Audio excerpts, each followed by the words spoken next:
Hello, everybody, and welcome back to Amateur Hour Sports for your Friday night Toronto Raptors watch along. Always nice when we get some hoops on a Friday. We get to end off the week, and hopefully we do get to end off the week with a little bit of extra joy. At this point in the season, hey, the Raptors are on. We have 8 wins now, right? 8 wins, 8-26. We can look at the Tankathon standings, and we can see the Raptors, hey, we're one of the bottom teams in the NBA. We have the 5th worst record. We can afford to win a game or two here, right? We can afford a fun little win on a Friday night to liven it up for Raptors fans, especially at home against this Orlando Magic team, who, despite it's pretty crazy. This Orlando Magic team, 20-15. Despite the fact that they're missing out on 2 of their key players. Oblique injuries are rare. And both of their star guys have oblique injuries and are missing some time right now. They're 20-15. They are 4th in the Eastern Conference, as my dog delightfully joins me for the stream now. They're 4th in the East, despite the injuries. But amidst the chaos of the Raptors, the injuries of the Orlando Magic, the Raptors come in this one as only 2.5-point underdogs. Now, sorry, my dog. Past few games we've had some close spreads pre-game. What are you doing? Do you want the window open? Look, here. There you go. Go peek down at the traffic of the city of Toronto. Tight spread against Atlanta. Raptors lost by 29. 16-point spread against the Celtics. Raptors lost by 54.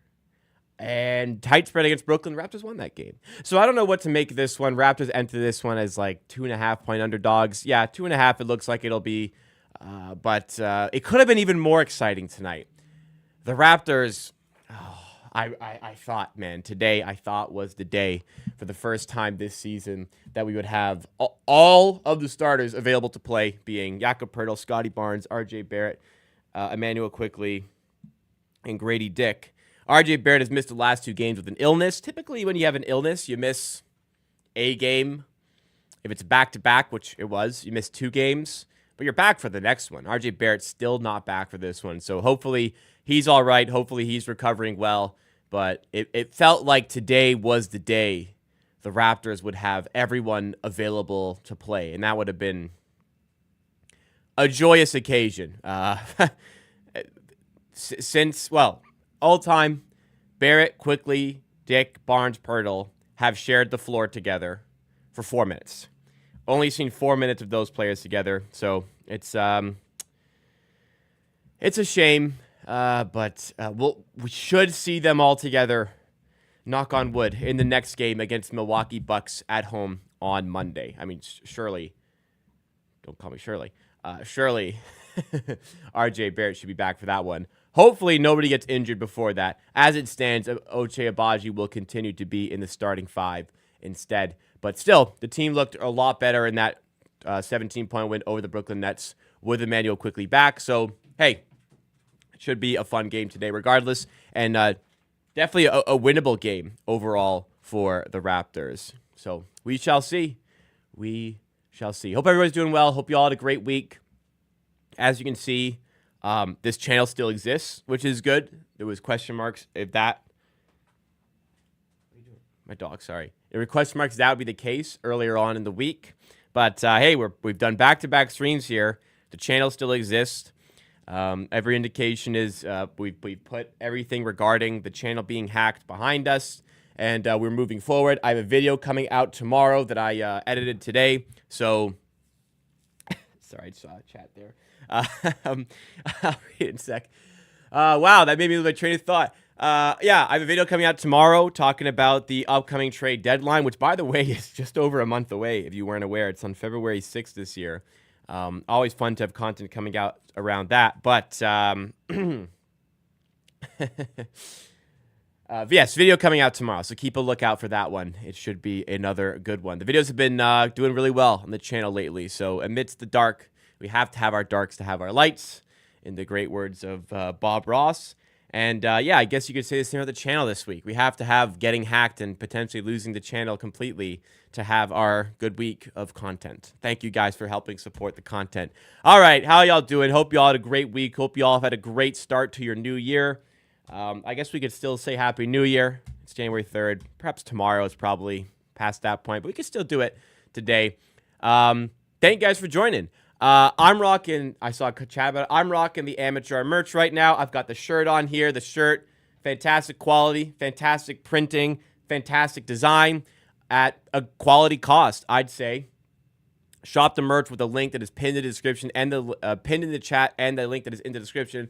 I'm also rocking the hat today. The hats came out fantastic as well. Great quality on the stitching, completely stitched. So, you know, it ain't going to fall off. It's a quality piece. It is a stylish piece, might I say. Check out the merch with the links and support the channel that little bit more to start off 2025. Let's make this a great year. And if you're new to the channel, let's get back on that road to 18,000 subscribers of making sure you are you're subscribed. Yeah. Fumbling my words a little bit here, but forgive me.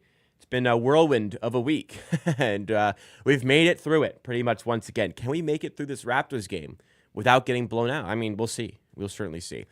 Let's say what's up to the people in the chat. We have some of our members here. Fantastic to see y'all. We have Sumaya here saying, let's get a win. Thank you, Sumaya, for joining once again. You also have Thomas Perry, also known as Nick Killer, Reggie Miller in the chat, asking for a big W today. Hey, members want to win. We better give them what they want here. Thomas Perry packing for a cruise. I remember you said you're going on a cruise. Got to get that shirt you're wearing in the bag. Yes, Thomas Perry, one of the people who have secured their merchandise and secured their shirt, has also commented on the quality piece. And hey, I would love to know that it's making its way around the world in some capacity here. Amateur sports is worldwide after all. Thank you for that, Thomas Perry, once again. Other people in the chat who we appreciate as well: Chuckers, Matucci, Lucas, Spartan Thorn, Soul Train, Upper Universe, and Heisenberg. Yes, I did see, well, first of all, RJ Barrett's out. Spartan made me laugh when they said, great, just found out RJ Barrett's out with diarrhea again. Just make him wear a diaper out there and play. Well, I don't think they're going to do that. I am, listen, I definitely, let's start off by saying this. I very much do not believe the Raptors have started their tank job. They are just still out there trying to win. If RJ Barrett could play today, he'd be playing today, okay? Clearly something's wrong. Unfortunately, hopefully he's back healthy. I was a bit surprised to see that he wasn't playing today, given that the illness is now stretched into the fourth different day of action here. That was a surprise to me. But hey, like I said, he must actually be dealing with something out here. I've also just seen that Jimmy Butler has been suspended by the Miami Heat. I think that's kind of handled well, because suspending him takes away them having to basically say, like, he's just not going to play right now. So Jimmy Butler, if you guys haven't seen, I mean, Jimmy Butler wears Jimmy Butler tells all, doesn't keep anything to himself. He wants to trade. They want to trade him. So he talked about it in the post-game press conference. Basically said he can't find joy playing for the Heat or something. So they suspended him 7 games as they look for a trade. And I think that suspending him for that is better than saying we're to keep him out of the lineup until we can trade him. So Jimmy Butler, to me, I mean to everybody at this point, has likely played his last game in a Miami Heat uniform. Interesting.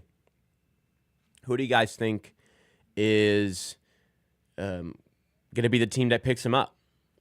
Golden State in the mix, Phoenix in the mix, maybe some other teams. There's always some surprises here. But I can't believe Miami are still insistent that, first of all, that they can beat the Celtics, and second of all, that they can still make something of this roster. This was a prime opportunity for them to become a bit of a selling team, and they decided, nope, they want a good player back, and they want to keep competing. I don't know what that looks like, but they want to do something. Interesting scenario going on right now. Yeah, absolutely. Let's read through some of the other chat here. Lucas says, hot take for you guys, but Raptors win today. I know Magic good, but still, but Raptors quickly is incredible. Not an egregious hot take. The Raptors are only plus 122 on the money line here today. They've got about, betting odds would suggest they've got about a 45% chance of winning this game. So certainly within a shout of going on and grabbing the dub today. And hey, yeah, they look great with Emmanuel Quickly last game, getting his feet under him a little bit more. And they look great when Barnes is not the point guard. No disrespect to him, but he's a lot better when he's not playing as a point guard, which I've been saying for a long time now. More people are starting to recognize it. Lucas also said, Brown is their sixth man, right? He's also looked good coming back. We can beat the Bucks well. I agree. He's looked pretty good. Hopefully he keeps playing well, and hopefully we can trade him for a first-round pick in the next month and 3 days. It should be an interesting game, though. I agree with you. I agree with you there, Soul Train.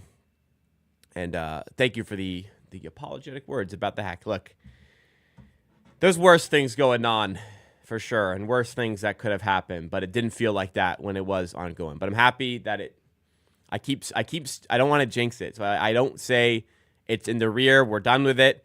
I say seemingly it's in the rear, and seemingly we're done with it, because who knows. I've scrubbed my computer, my laptop, that is, my browser, cleared cache, cleared cookies, cleared history. I've gone through 2 different antivirus softwares. I've gone through like a malware detector just to make sure I'm completely good and completely scrubbed of anything that could happen to the channel once again. Thomas Pierce said, my boss sent me a text and said the Raptors got Jimmy Butler. Loki happy they didn't lose RJ Quick or Scotty. You know, well, Miami would have to get one of those guys for that trade to happen. What's Jimmy Butler's contract? He's getting older. He's got to be he's got to be like 32 now. So I'm saying, in my head, I'm thinking, like, what if RJ Barrett was the player that went out? And it cost the Raptors, like, that Indiana first-round pick. So Jimmy Butler makes $48.7 million, $48.8 million this year, 52 next year, so he could opt out, become a UFA. He's 35. Wow. I see no reason to trade for him. This is I don't know who, like, any team that would really trade for him here. What team would want to do that? Take on a player at 35 who may leave at the end of the season. Jimmy Butler, Jimmy Butler might just walk out on your team at the end of the season. Like, I'm not saying he's a quitter, but he has the ability to do so. Yeah, Raptors, I wouldn't want to do that. He's 36. Wow. Still pretty good. Quite good for his age, isn't he? Damn, he's very good for his age. Quality player, but not the right guy for the Raptors. Also, it's not a shooter. Like, we cannot get any player who can't shoot at this. Like, unless you're a shooter, the Raptors should not be interested at all. Not enough shooting on this team already. Can't be adding in more there. Just a fan, he's a dog. Didn't know he was that old. Yeah, fair enough. I mean, it'd certainly be fun to have Jimmy Butler on the Raptors, but long term, we gotta think about what's going on. So I feel like if Jimmy gets traded soon, it'll be a 3-team trade. I agree. So where the Raptors can get involved in some trades, absolutely, they can be the salary dump. They've got space to take on a salary dump here, and they can facilitate trades like a Jimmy Butler trade as a third team and take assets for doing so. They'll just take salary dumps. They will get draft compensation for doing that, and that's definitely a way the Raptors should insert themselves into many trade deadline talks.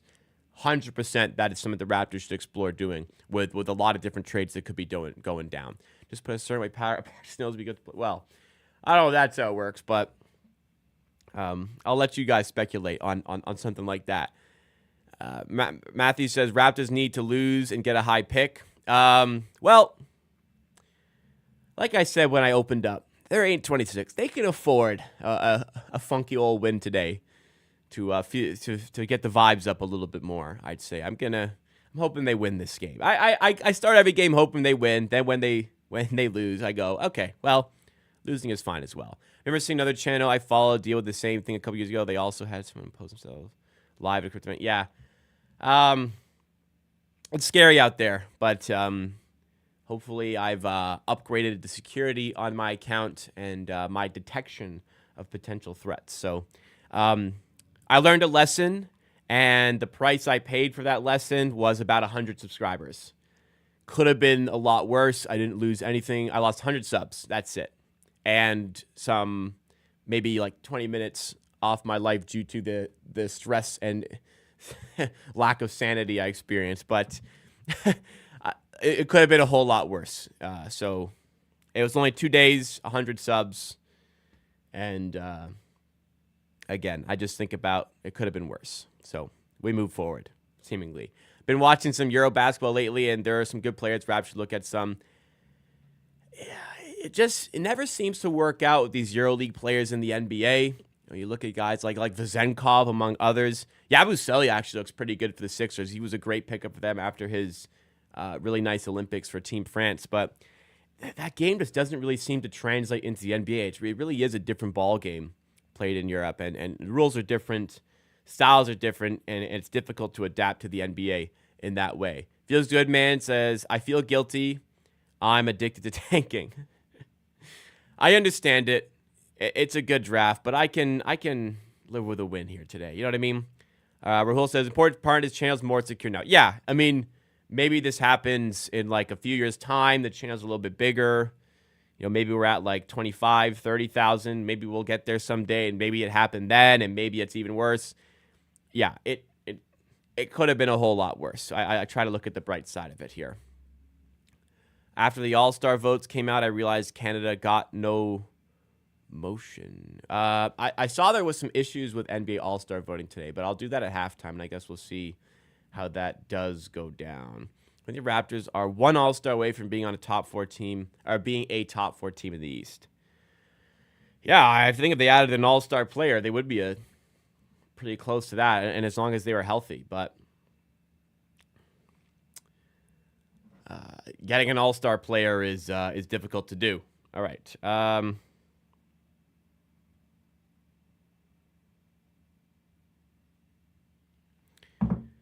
You get healthy, much better coach. Well, that's though I agree with you, that is certainly debatable for many people.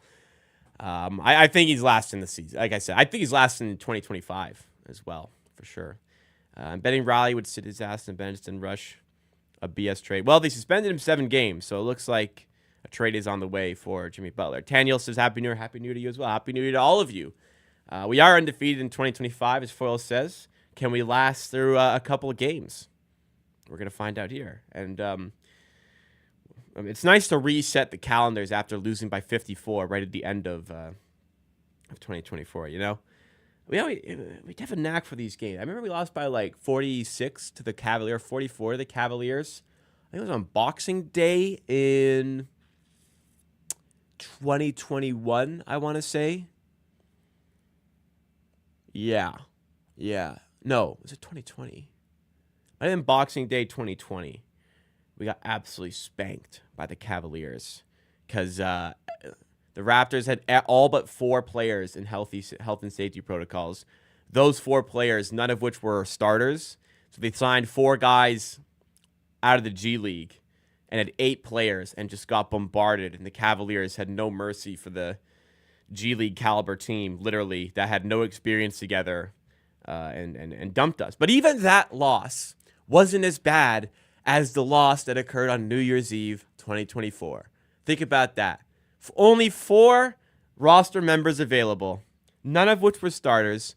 4 10-day contract players were signed essentially off the street. Okay? So you had 4 rostered players, none of which were starters. You had 4 G League guys signed off the street, who the 4 existing players didn't even meet, had never even met until they met in the locker room before the game started. That team lost by less than the team did a few days ago against the Celtics when they lost by 54. Let that sink in, okay? That team did better than the one earlier in the week. Now, look, this wasn't the Celtics, who were high-flying from 3. That one was a good Cavaliers team from a few years ago, don't get me wrong, or a solid Cavaliers team, but even still, isn't that just crazy to think about? We have a super chat that has just come in here from Taniel. Thank you so much for sending in that super chat. Much appreciated. Saying the team played well against Blue Guys. They did play well, especially in the 4th quarter. Let's see if that momentum can carry over into this one against the Orlando Magic. Only 2.5-point underdogs. We can. Why not? Weakness. I miss Malik Williams. I tell you. He was a really funny watch. It was really funny watching Malik Williams play for the Raptors. He was so bad at basketball. Like, I couldn't believe that was the guy the Raptors scouted and said, this is the guy we should sign. Like, genuinely had no redeeming quality. Like a almost 7-footer who couldn't make a layup. It was you seriously wonder how things like that happen. You know what I mean? Yeah, I have truly have no idea. But he's no longer with him. I think he's in Europe now.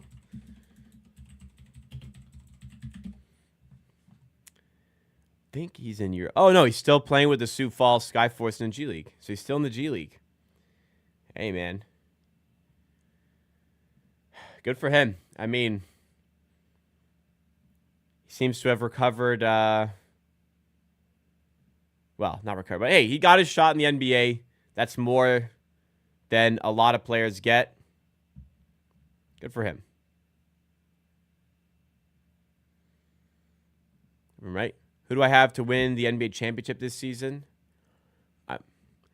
Until proven otherwise, I can't pick anybody other than the Boston Celtics, can I? I mean, you could say you've been proven otherwise by how good the Cavaliers look. From a playoff series standpoint, like, how can you not pick the Boston Celtics? I wish it wasn't so, but it's got to be Boston. And I don't think anybody even gets them to 7 games in the playoffs. What do you guys think? Is that crazy? I don't think so. Lately, they've just been playing with their food a little bit.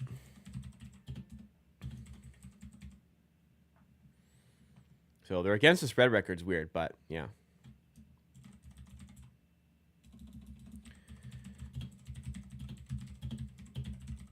Sorry, applying to something here. You know me. Always working. OKC got exposed by the Bucks. What? In the NBA Cup final? Look, man, sometimes you just have those games where the shots aren't falling. It's a shame it was under the eye of a nationally televised game, but games like that happen all the time. It is what it is. I think they'll be okay. And they have been okay. They're top of the Western Conference.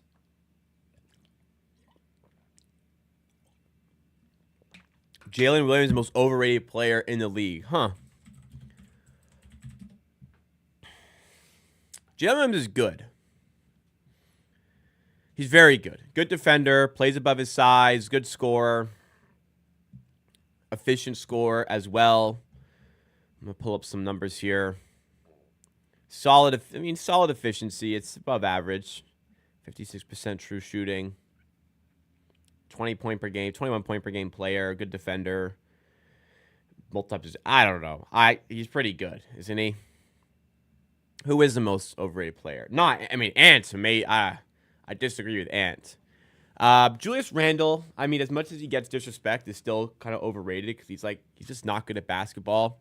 Coming into the season, DeJounte Murray would have been maybe the most overrated player. DeJounte Murray's been bad for like 3 years now.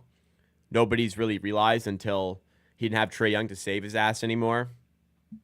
DeJounte Murray might be that, but maybe not anymore. Who else? Overrated. I think Jaylen Brown, honestly, is pretty overrated. I think if he had to be a number one guy on any team other than the one that has 5 all-star players on it, he wouldn't look like an all-star anymore or close to it. Gobert is really good. I think we're starting to get to the point that Gobert is underrated because you look at the on-off numbers for the Timberwolves. When Gobert plays, the Timberwolves are a really good team and a phenomenal defense. When Gobert's off the floor, they're a G League quality defense. Like, the numbers are staggering. Like, he alone makes you a really good defense.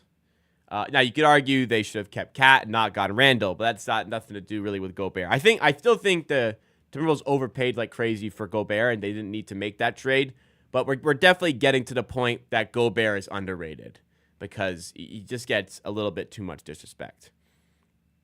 Trae Young's overrated. This year, he's having an off year. In the past, I'd say he's been underrated because I think he's really just a sensational player. Trade Cat. I thought the trade was okay, but you always think that when a player goes to a new destination, they'll change their ways and play better basketball. I thought maybe Julius Randle would be like that. He's not. He won't change.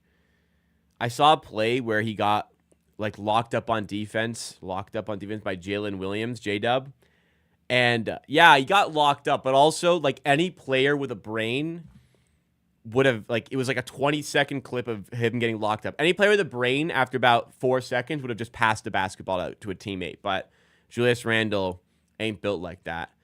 Paul George has been a bum, but I don't think he's overrated. Embiid is, when healthy, a top 3 player in the NBA. So I don't think we can label him as overrated. Jaylen Brown's got to be it for me at this point.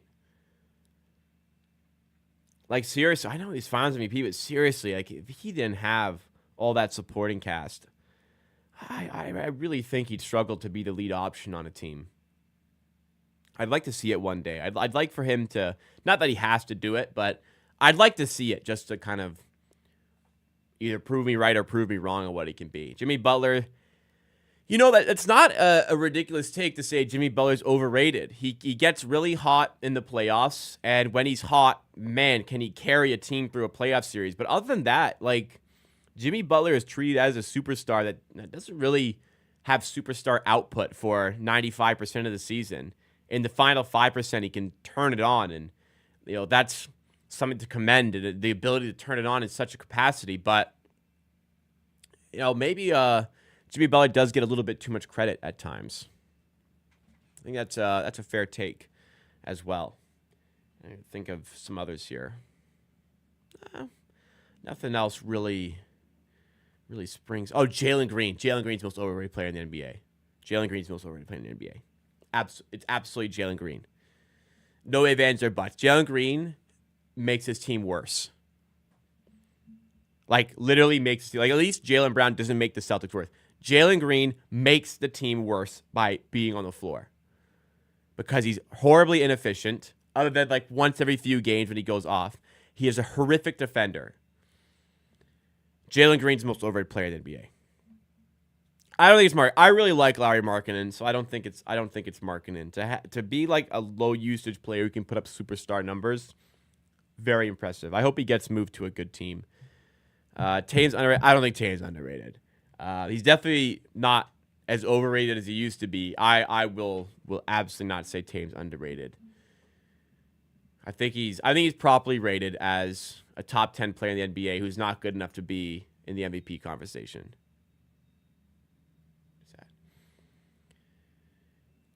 Jimmy Butler needs to be the number 2 option to a number 1 that can hold his ground against Jimmy. Good luck finding that. Do you think you stay with Utah? What happens? Our project? I don't understand. They're supposed to be good. No, their team stinks. I think they should trade him and build with that. They don't want to trade him because they want to continue to get better and get good, but I think they're ways off. And at a certain point, you have to actually try to get better. You can't just keep tanking. But I don't think they're there yet with Markkanen, and he's on too good of a contract right now. I think they should try and move him.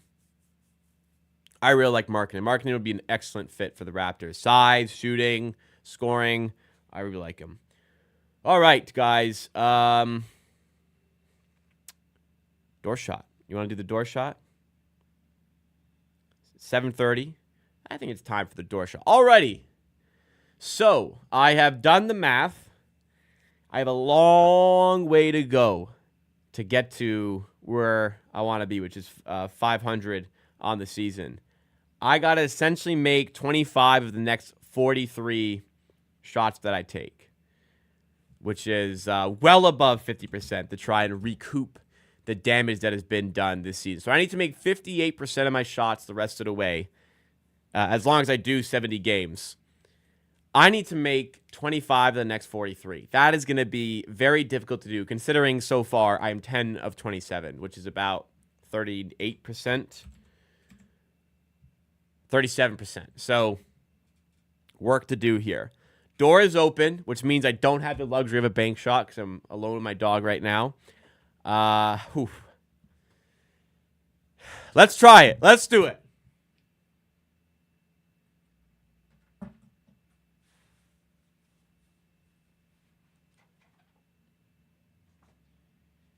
Oh, I get nervous for these now, man.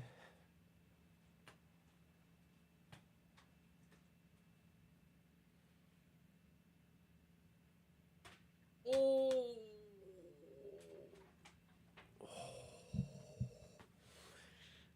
Wow, that felt really good out of the hand. I thought, when that left my hand, I thought, swish. Wow. Damn. That felt good, man. That's a shame. How good did it look on stream here?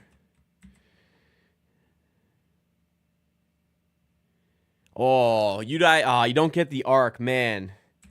That looked. That one stings. I've had some bad misses where it's like whatever. That one stings. That was a good effort. But it doesn't matter how close it is. It didn't go in. 10 of 28 on the season. That guy sucks. Yeah, I agree. 10 of 28. Man. Wow. I mean, this is a loose ass rim too. For it to hit it and bounce back like that, I ain't hitting them, and I ain't getting any luck with some of these as well. This stinks. This stinks. All right, in the pregame here, it's kind of hot. I'm gonna quickly cool down this room, and I'll be right back. I'll be like 15 seconds. Don't go anywhere. While I'm gone, great chance for you to take a second to hit that like button.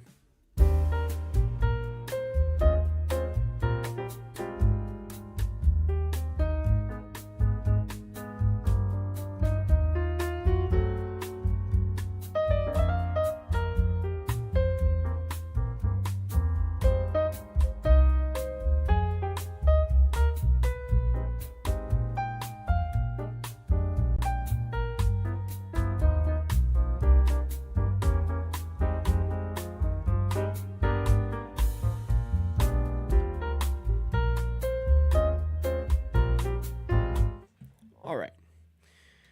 Is there a G League for door shots? I'll tell you, if there is one, I'm going to get a phone call pretty soon, and they're going to send me, whoever it is going to send me there. Oh, my goodness. We come back to a surprise. Gregory has dropped the super chat. Not the super chat. The gifted memberships, Gregory, with a monstrous month of December and kicking off 2025 in style as well. 5 gifted memberships coming into the community, courtesy of Gregory. Gregory, thank you so much for that. Thank you so much for sending that in. Very, very, very much appreciated. Wow, awesome stuff. It's not playing on screen. Oh, I reset all my passwords, so I need to reset my stream notifications. So it won't pop up on screen right now, unfortunately. However, very much appreciated. Thank you so much, Gregory. Congratulations to the 5 people who have received that gifted membership as well. I am going to sign back into my Stream Elements account so that all of the pop-ups can return to the screen as they should be. All right. And 28 Draymond Green stat. Yeah. Draymond Green State. Well, I'm sure that meant Draymond Green stat. Yeah, it's ugly. I'm aware. I'm aware how bad it is. Let me see. Let me see if this works. Would this pop up? Okay. We got it just like that. We got it fixed. Because I didn't have this ready, I can't replay the ones from today. So apologies for that. But thank you, Gregory. Very much appreciated. Once again, you're really supporting the channel big time. And it does not go unnoticed. Game time nearly here. I think ultimately, I think Quickly's gonna have a good game. Orlando give up a lot from the pick and roll, and that's where Quickly's gonna thrive. If Dark Rajakovic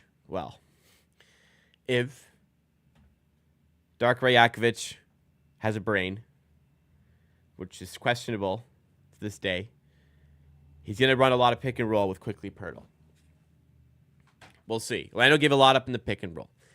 Down low, this game does test Darko. I agree with you, Lucas. Down low, this is a really good defense that has a really good coach. It's going to be a tough game overall for the Raptors down low. So I think it'll be tough. I think in the end, the Raptors will struggle a little bit too much to score consistently. And I think for that reason, Orlando eke out a win. But it's going to be a tight game. And if the Raptors get the three-point shooting on their side, they can win. 100% this is a winnable game for the Raptors. And we should be getting started any moment from now. Man, this one of them days movie trailer again I'm seeing. Like, it just looks so fucking bad, doesn't it? Who's going to watch this? I don't know. Sixers haven't looked good the past 2 games. Should we try to make the play-in tournament? No. Come on. Look at this. Look at the quality of the draft here. We can get a win here and not really affect that too much, but no. For me, it's definitely about the draft this year. And if I know Masai Ujiri, it will be about the draft for him as well at some point soon. Barnes will either be great or just okay. Well, that's fine if it's not bad, I suppose. But I think it could be a good game here for Scotty Barnes.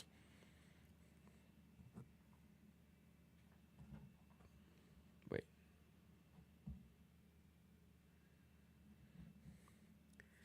Greetings from Glenwood. We don't play fur. Well, thank you, Don Perico. Appreciate you for joining in here. F the Magic. Well, let's hopefully have a good game. Hey, if we're competitive and lose, that's always been fine with us as Raptors fans, hasn't it? It's been those ones where the Raptors play like shit. That's that are frustrating and lose by a lot. I would like one of the purple jerseys. I'm not in the position to purchase one at the moment, but down the line, I want to get the purple one. Maybe an RJ Barrett one. We'll see if he makes past deadline. I think he'll make it past deadline. We'll see if he makes it past the deadline, though. Bradley Beal to Raptors. No. Please. $50 million a year for Bradley Beal. No, thank you. No, and no trade clause to boot. No, thank you. Absolutely not.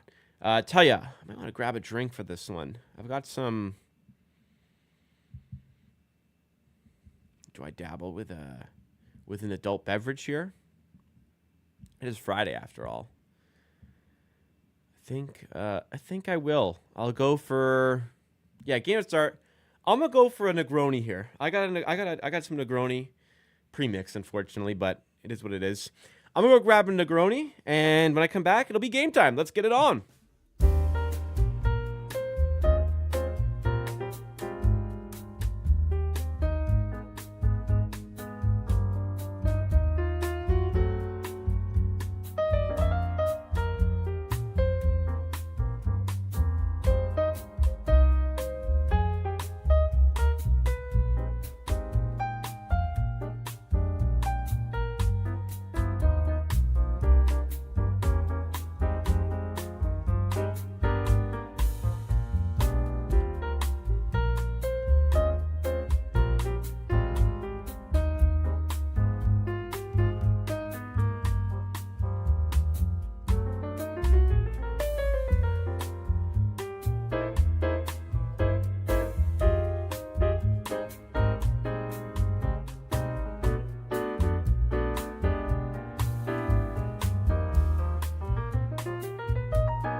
My God, do I need to keep leaving or what? My God, Gregory with 5 more gifted memberships. Thank you so much to Gregory.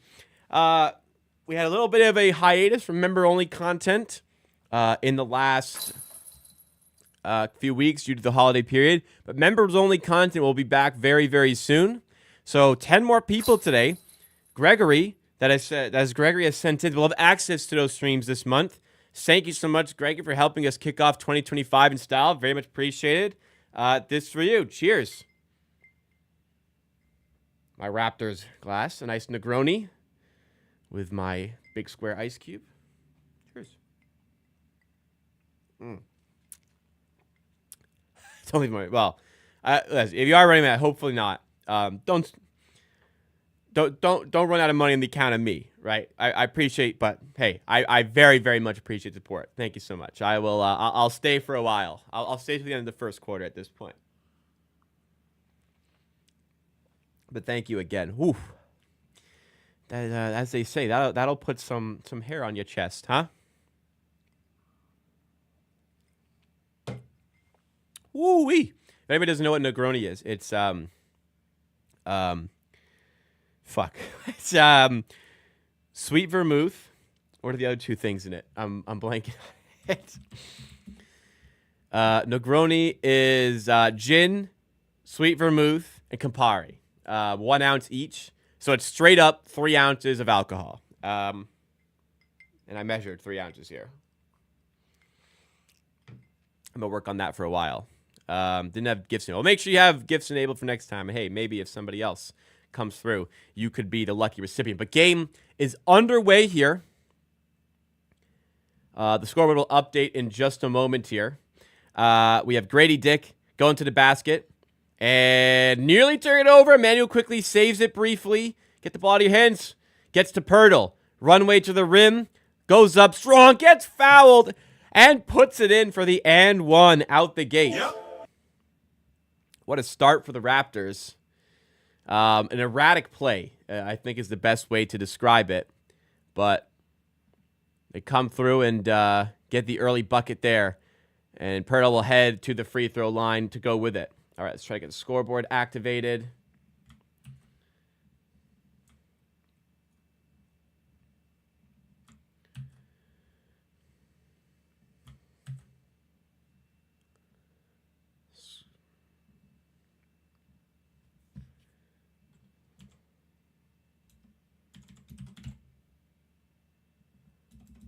Sorry, 1 sec. I'm going to get scoreboard up.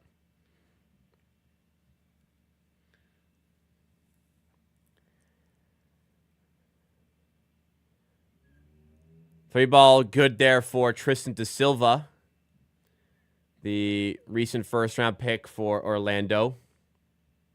Scoreboard's not working. I'm trying to fix that. Should be up this time. Batadze to Suggs. Not Suggs. Is that Houston? Caleb Houston, the Canadian, starting for the Magic here today. Da Silva denied at the rim. Out to Suggs. Stepping inside. Kick out to KCP. And he nails a three. And Orlando have reversed the deficit. And they have themselves up by 3 here. Quickly to the rim. Blocked by Batadze. He's having a great year. Suggs in transition to KCP. Back to Suggs. Faked the layup, then lost the handle. And it's out of bounds there for a Raptors ball.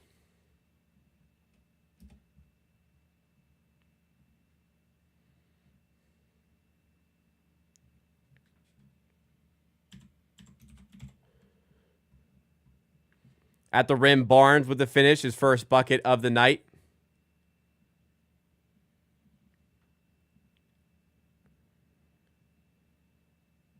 Sorry, I'm lagging here.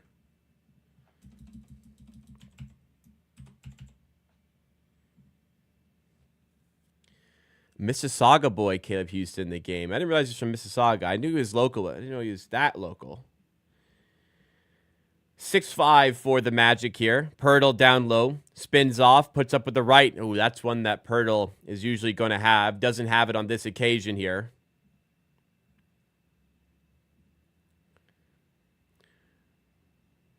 Batadze to Suggs for 3. Nails it from the corner. Got it to go.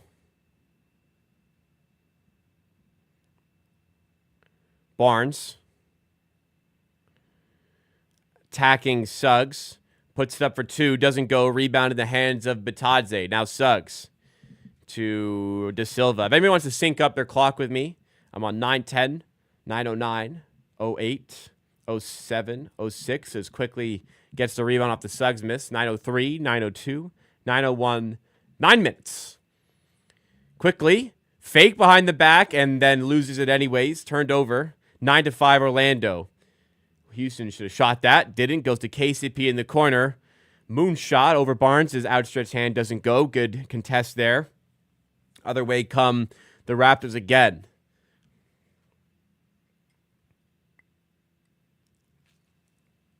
Quickly to Grady. Going to the rim. Missing. Should go on the left there. Pirtle gets the miss and cleans it up easily.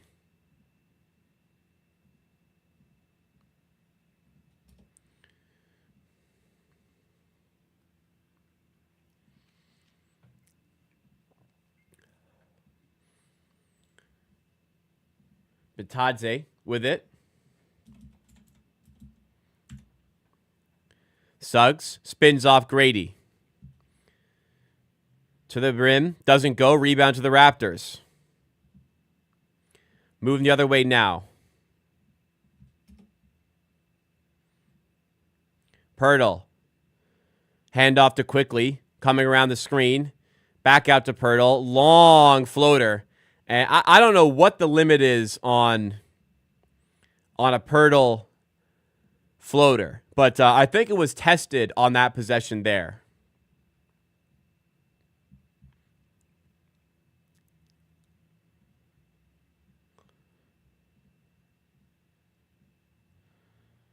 Barnes. Working on De Silva. Finds Quickly. Finds Abaju. Gets to the rim. Nice blow by there to finish off and make the game 11-11. 7:07 to go in the first. Cool scoreboard really behind us today. It's still showing 6-3. 11-11 in this game. Play ball off for Bitadze. Doesn't go. Rebound to Grady Dick. And pass forward to Abaji is picked off.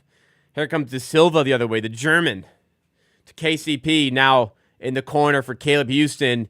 Big 3 drops for him.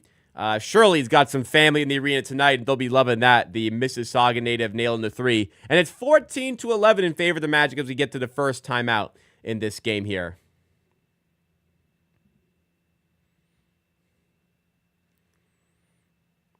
Is it conceivable that another team prized Toronto's first-round pick with an offer of Raptors countries? You know, you chose a really good word there, Gregory. Is it conceivable? No. Is it possible? Yes. I don't think it's going to happen, though.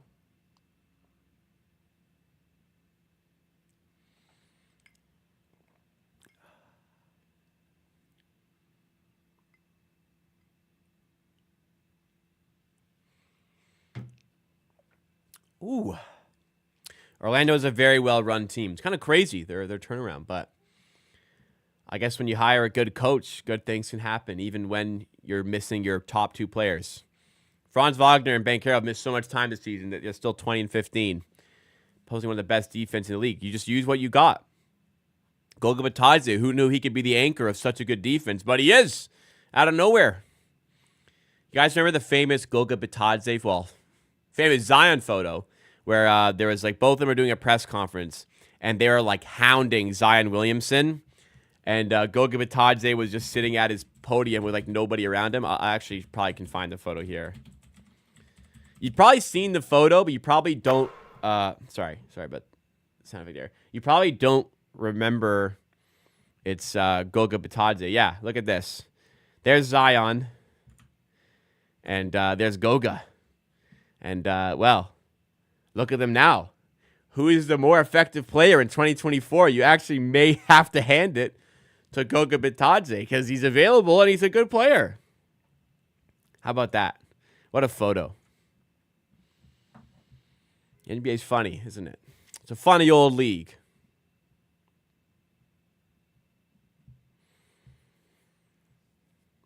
Barnes a bit disengaged. It's early. We'll give it a bit of time.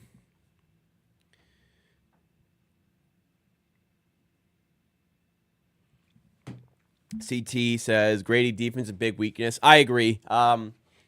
kind of a season where you can try and work on it, but definitely a weakness for this organization right now. Hopefully keep working on that. 15 assists with 1 turnover less this season. Jokic, Halliburton, RJ Barrett, and Emmanuel Quigley. How about that? Ain't that funny?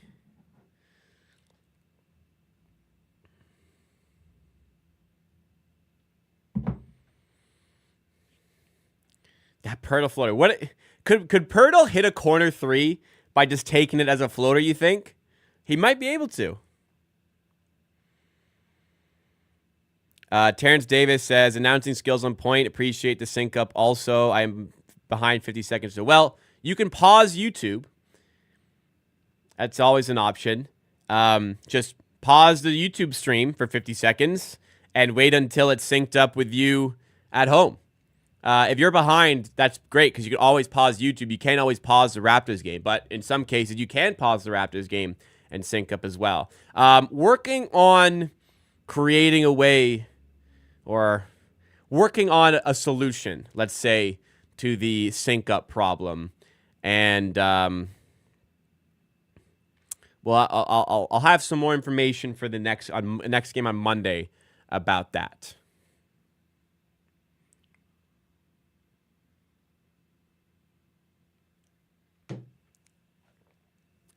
But for now, the countdown will have to suffice. I'll count down again for you to sync.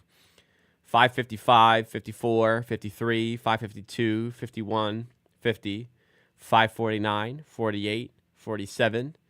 As De Silva works on Pirtle. 5:42 as the shot goes up, doesn't go. Rebound Batadze, who can't get the shot at times. Shot clock violation. So again, if you're behind me, just pause YouTube, however long needed. If you're in front of me, if you can, pause your Raptors stream and sync up to me. That's not always the case, so I apologize if so. Corey Joe, former Raptor, checking in. I got a Corey Joe jersey. If we sync with you, the chat is out of thing. Well, that's a problem as well, isn't it?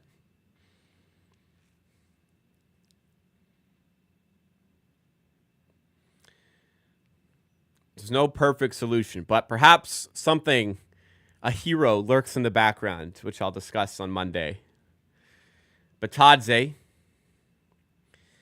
to Houston for 3. Another one drops for the former Michigan Wolverine. This guy can shoot. He got drafted right, I think he was the 32nd overall pick, one selection ahead of Christian Coloco when the Raptors took Coloco there. Shed on the floor, gets to Barnes. Now Pirtle. Batadze defending. 4 on the shot clock. Barnes got to come up with something. Draws the foul from Houston. Is going to head to the line with the Raptors down 1. Also, let's count 3 times today. Well, we'll be sure to get our votes in at halftime. 9-5 up 11 right now for Spurs G League. That's good to hear. I created the Raptors 9-5 channel at the start of the season. First of all, I thought my media role with them would be a lot bigger than it has become, unfortunately. Second of all, it's just so much extra time commitment to that channel that unfortunately I don't think that channel is going to last. I think I bit off a lot more than I could chew there, and I realized it very quickly. I think we're going to stick to the 3 channels, which are already difficult enough to keep populated. Not 2 of them, but the third one. So kind of sucks. I wish I could do more there, but maybe at a full-time capacity I could get to that point. De Silva for 3. He's also sure. A lot of shooting on this Magic team. They're up 20-16 now. And Shed's pass picked off, top of the key. KCP throws it down, 22-16. I know Darko used every fiber of his being to not call a second timeout there. You know he wanted to call one.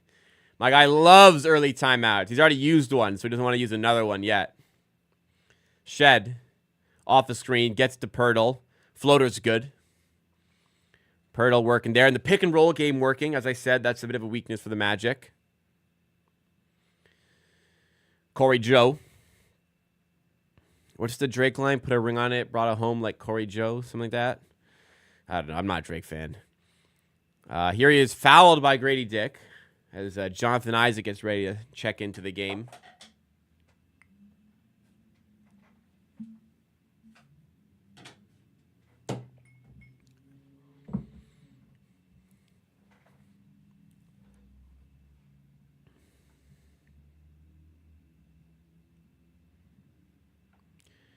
We got 23 likes so far. If you guys are enjoying the stream, we got 63 people here. Make sure you do smash that like button. Help drive us up in that YouTube algorithm. Would very much appreciate it if you did. Corey Joe.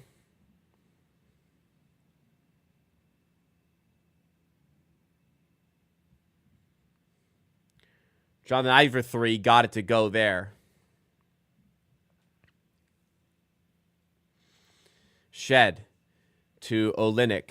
Now Walter going up strong and throwing it down. He's missed, I feel like he's missed a few dunks this season, but made that one there.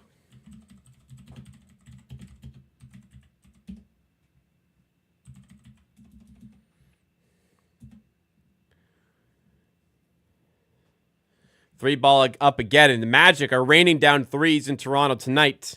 28-20 in favor of the Magic now as the first quarter slowly creeps towards its conclusion. 28-20. Does Orlando shoot like this for real? I think any good team needs to shoot well like this. But hey, Caleb Houston's a shooter. Tristan DeSilva's a shooter. Corey Joe's not exactly a shooter, but knocking one down there. Another timeout called. Raptors trying to build up a little bit of a run near the end of the quarter. Another reminder, as from Gregory in chat, make sure you guys hit that like button if you're not done so already. Any fun weekend plans ahead for y'all? I'll be watching some NFL football tomorrow. Earlier today was the World Championship final in professional darts, which was of great interest to me. Not a great game, sadly, in the end, but great fun tournament altogether, I suppose. What else is going on this weekend? No Raptors games. Video will be coming out tomorrow on the channel, as I mentioned. A little bit of an early trade deadline preview, in a way, for the Raptors. Other than that, Orlando's the worst three-point shooting team to me. Wow. I wouldn't have thought that.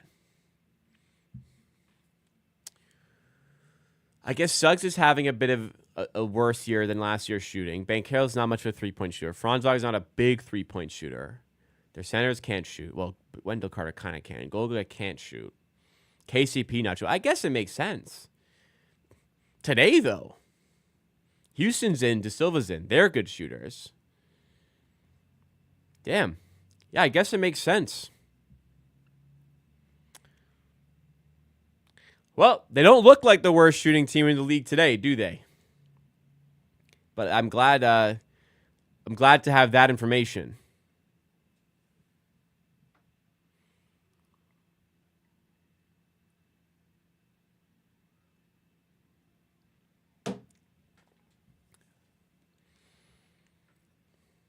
Wow, a Barbarito commercial. Kelly Olynyk, the latest Raptor to take on the fast food advertisements. Barbarito. Y'all ever been to Barbarito? Dude, what is...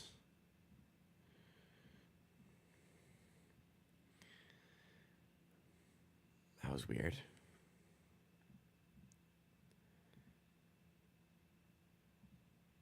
Don't say that, Don. What? They shoot 30% as a team. That's bad, huh? Wow, a team even worse than the Raptors at shooting. That's actually, like, good. Damn, I would not have thought that, but here we are. In spite of that, they're really good. Thank you for that information, though. Again, they don't look like it today, do they? Off the screen, Cole Anthony in the game. I think he had a huge game last week. Bites off a little more than he can chew there, though. Turns it over. Manuel quickly the other way to the rim. Lays it in. 28-22. Good stop out of the timeout. Geez, I would like to see a vet point guard coming off the bench. Corey been good for Orlando.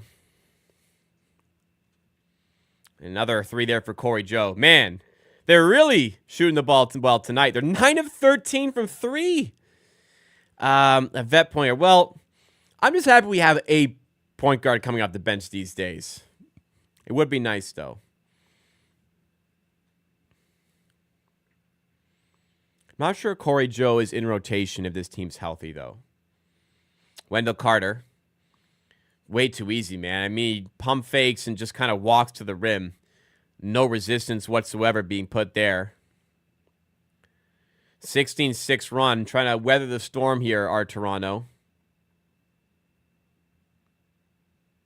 By the coach. Y'all are saying it now, not me. It ain't just me anymore.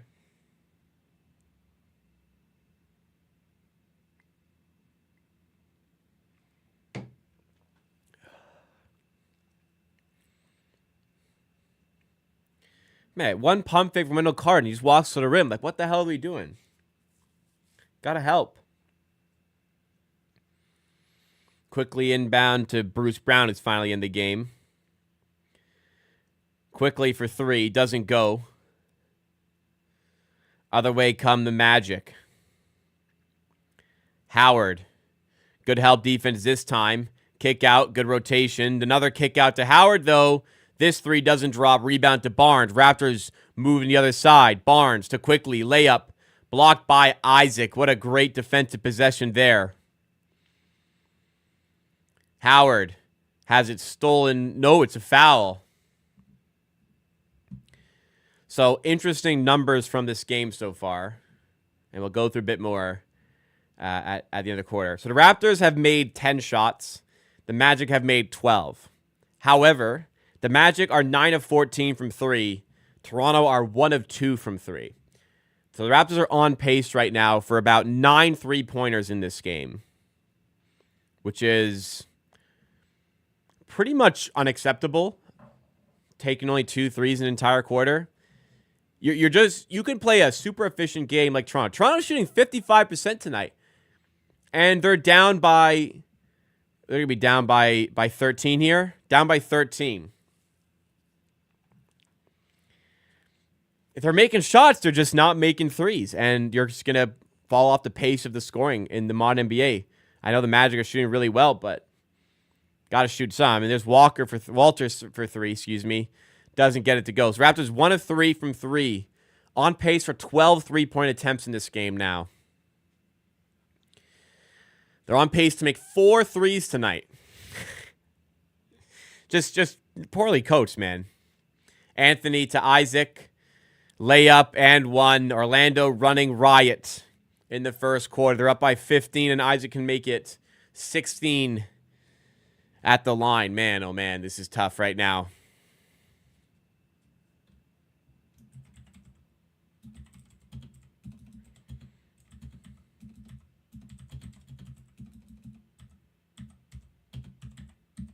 My keyboard is funky right now.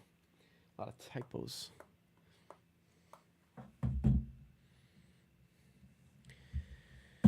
Also, the defense is really bad. Man, I don't know how y'all watch this team and think the coach isn't part of the problem. Isaac misses the free throw. Quickly, gonna have to yank up a 3 at the end of the first. Doesn't go. But Olynyk on the rebound draws a foul. I'm not really sure how Olynyk being in is better than Mobo as the backup 5.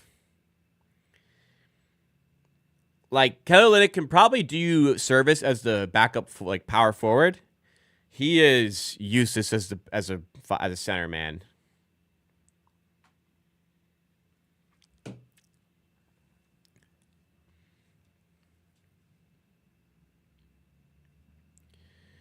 Kelly's not a 5. Not in 2025, at least.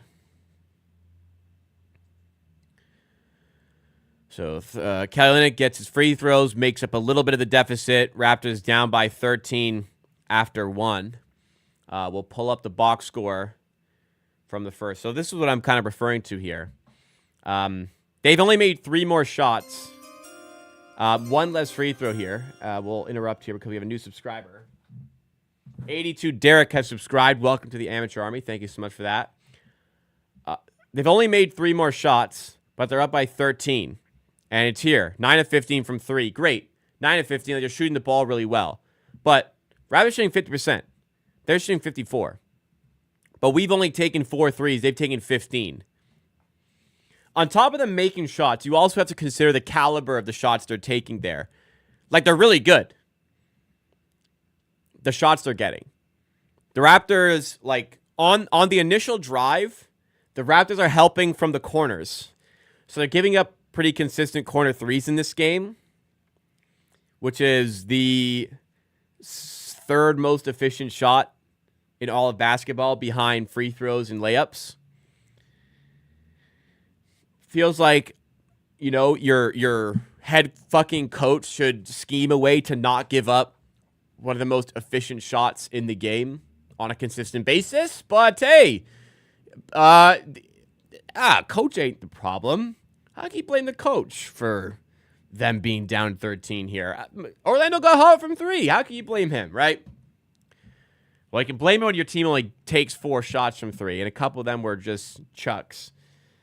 1 of 4 from 3 in this one. But Barnes got 4 points. Man Quickly's got only the 2. Pirtle leading the way with 9. At least he's recognizing that the Orlando Magic are not a great pick-and-roll team, and they are looking for Pirtle in some of those settings. And Pirtle is getting some extra opportunities that he's taking advantage of as well. No points for Grady Dick here. Tough night for him so far. Walter off the bench got 2. Kelly off the bench has those 2 free throws, but a lot of work to do in the second half. Orlando's hot from 3, but also when you afford them the quality opportunities that are being afforded to them, it's a problem.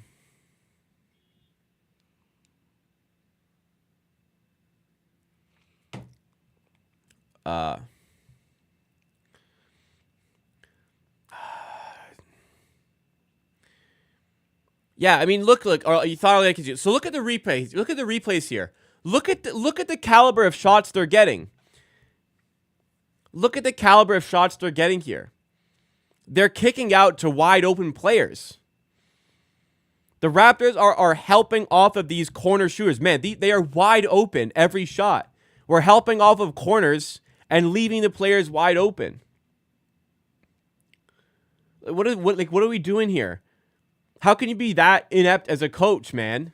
Now they're open 3. Like, yeah, they're 10 of 16. They got hot. They're wide open. Of course, they're NBA players. They're gonna make some of these wide open threes. Yeah, good shooters, great. They're gonna hit open threes, man. They're not even really working for them either. It's not like some ridiculous basketball being played here. Look, like a pretty routine screen. A pretty routine screen that Bruce Brown doesn't fight through or get ahead of. Jed Howard's open. Yeah, he's good enough to hit that.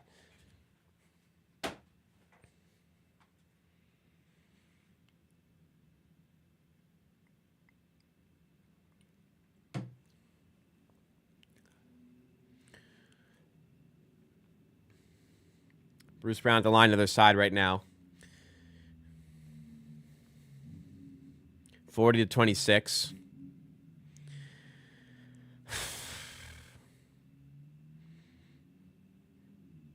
Like these aren't like personnel issues. This is like fundamental issues with a team that need to be coached pre-game. Like, we got to fight through these screens better. We got to be smart with where the rotations are coming from. Wendell Carter open for 3. Doesn't go this time. Okay, offensive rebound. That I can live with an open 3. Doesn't go, but those can happen. 40-26. Brown in the corner to Quickly for 3. Those are the ones that got to go, man. When you're up against it, you need those to go. Those wide open ones, man. You know, Quickly is, funny enough, really bad from the corner, but amazing above the break on threes. It's just a little quirk in his game. And an example of that here, he made that. Oh, he pump faked. Yeah, he made that. David Mitchell in the corner for 3. And finally, Raptors get another one to drop here. Second 3 of the game for Toronto. Orlando have made 10. You won't get another Anthony Black, Grady Dick post-game jersey exchange? That's funny.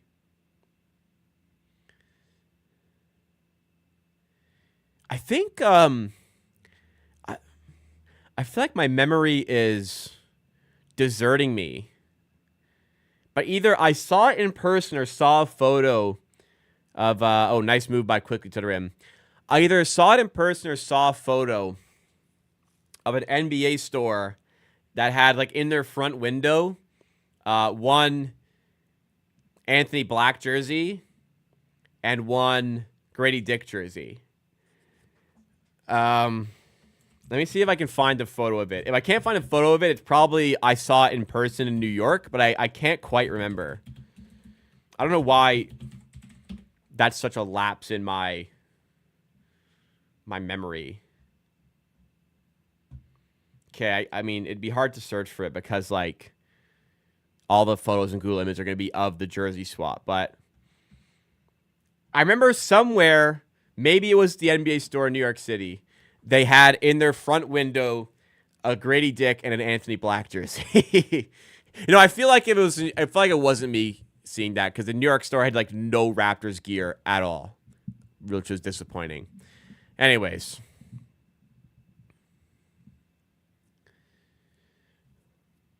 Look up the players that had partially torn UCL. They all shot like shit for a season before they got to normal.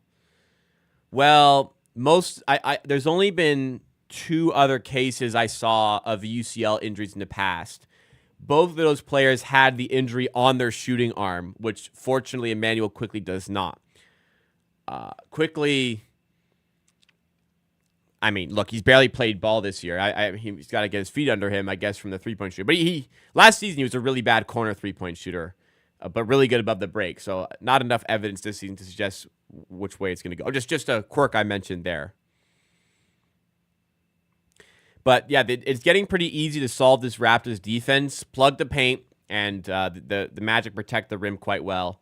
Plug the paint, take away spot-up threes, and dare the Raptors to shoot on kickouts. And it's working. Did I see the Ivy injury? Yes. What a shame, man. He's a talented player, really getting a good run on a fun Pistons team. You really hate to see it, man.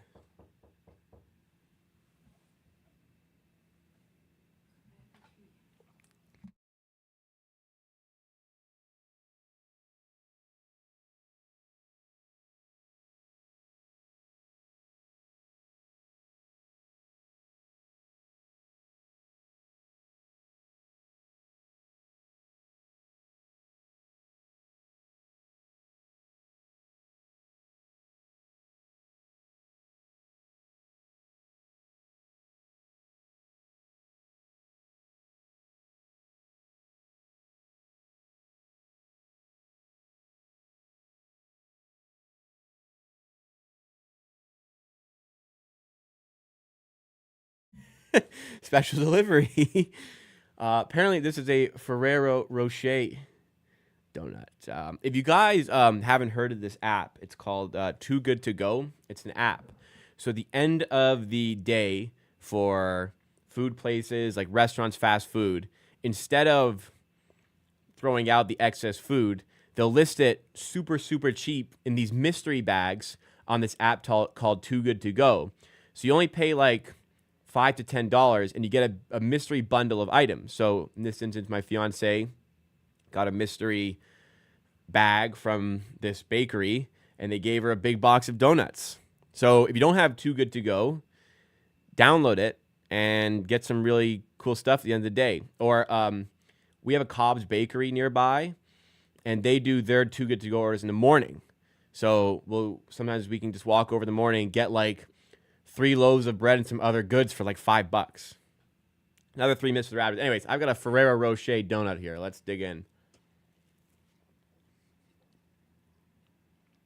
I thought it would have filling. It's good, but I was expecting with like maybe it's not there yet. Maybe it's somewhere in there. I was expecting some like a Boston cream kind of vibe. Oh, there it is. Confined just to this side here. A chocolate filling.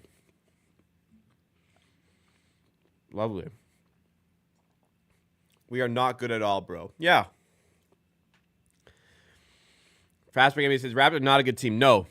Not a great team with a bad coach.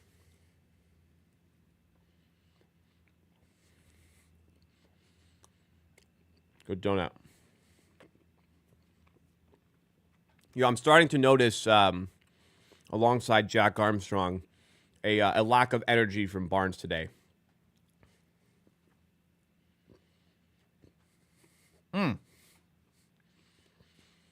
His donut's good, though.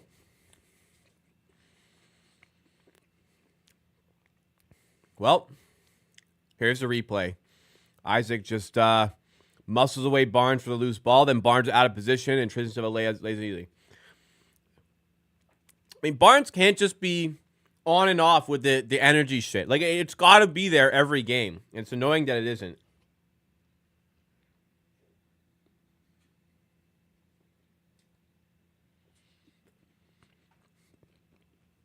There's like a chocolate cake inside this thing.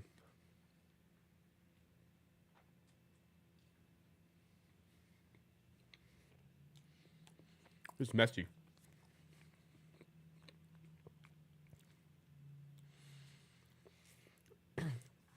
Like I say, you can't always control how well you play. You can control your energy. Another three doesn't go for the Raptors. This time, Grady Dick.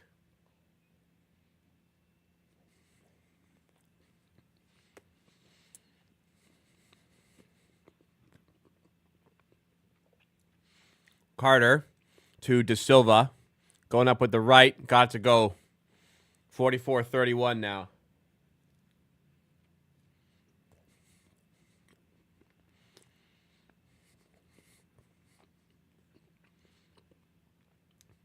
Marcus, first of all, disgusting comment, but it's Friday, so I guess I'll answer. But Barnes' girlfriend's pregnant, so I don't know. I feel like that's not the case, but.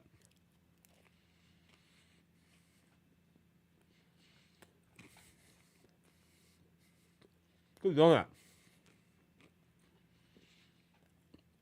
Brady Dick is assing it up tonight a little bit, folks. Another three for the Orlando Magic. Look, man. We are scheming on our defense to give them open threes. We are not hustling back in transition. They're getting open looks. They're shooting the ball well today. But it is really poor scheming by the Raptors.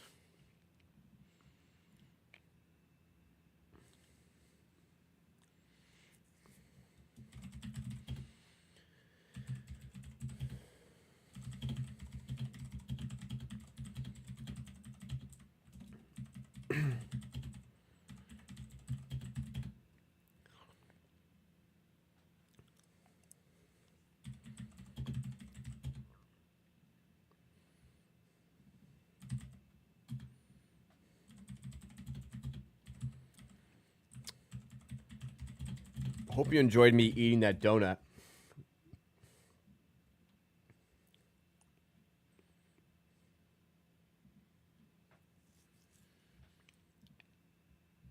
This is one of those games that is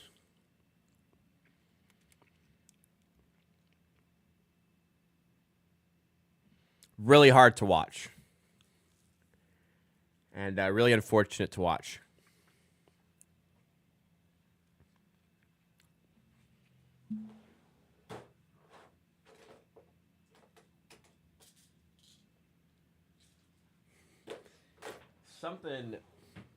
Something about that donut has made my allergies flare up, and I didn't take an allergy pill today.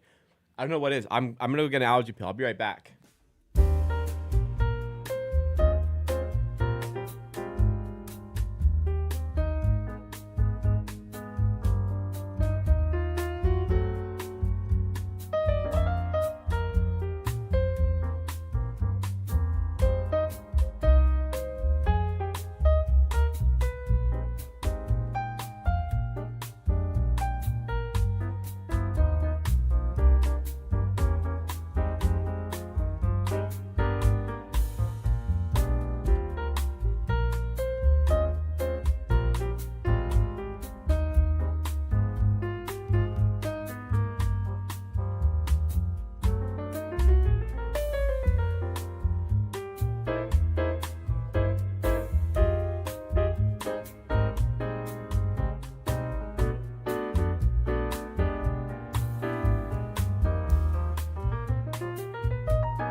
So strange turn of events. Don't know how that donut really flared up my allergy. I'm allergic to a lot, but I'm not allergic to anything that should be in a donut. I'll be fine. It was just I took an allergy pill. It'll kick in. The interesting turn of events. That was a vegan bakery. Now it's not like rocket science to make a donut vegan, but I gotta commend it's impressive to make a donut that good that's vegan. So props to them for doing that. Yeah, either that or the drink. I don't know, something has flared up the allergies. It's making my lips dry. I'm allergic to a lot. I'm allergic to some fruit. I'm allergic to some pollen. I'm allergic to grass, dust. Something about that was weird.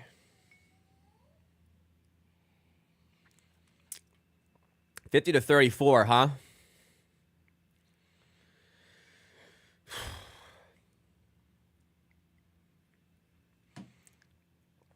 Being in bakers, use a lot of fruit syrups. Yeah, maybe it was like something like that.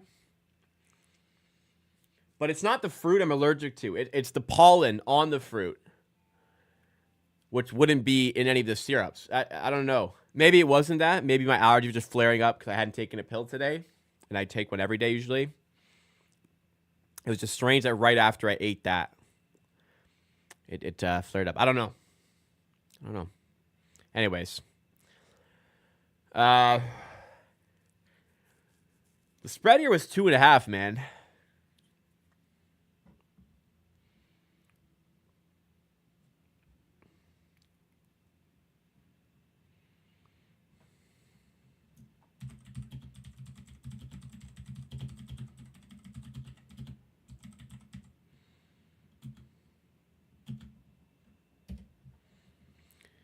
Abaji in the corner. Up top now to Grady Dick. Another tough layup doesn't go. I'm not sure Grady has a point tonight. He's got 3. He has the 1-3. It's a tough scene out here. Wendell Carter for 3 doesn't go. Rebound to Abaji.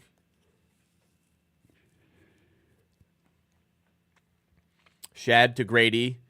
Is this the 3? Okay, I think I was a little bit behind there. Yeah. Oh, no, that is his second. Okay. 2 made 3s now for Grady Dick. Wow, something really aggravated my my allergies here.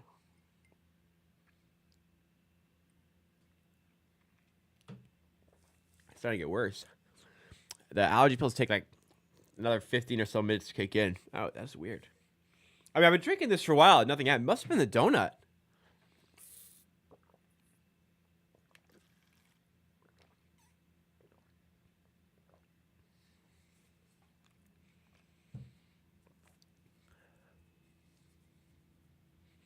No, the pills take less than 20 minutes.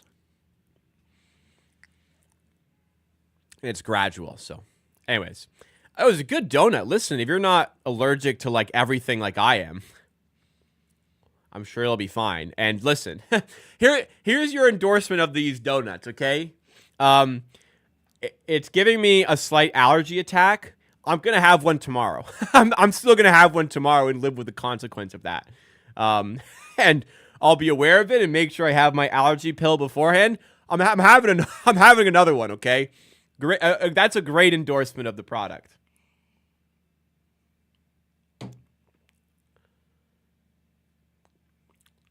Yeah, just my lips itchy. It's my lips that get itchy. It could be my eyes that get itchy. Like if I eat raw carrots, my eyes will get a bit itchy. But the lips are the first thing. Sometimes if it's bad, it'll get to my throat. Weird one though. Yeah, this is more. My allergies are more entertaining than this basketball game because the Raptors fucking stink, and I'm sick of people saying that coach isn't part of the problem. Now, got a bit of fat lip as well now.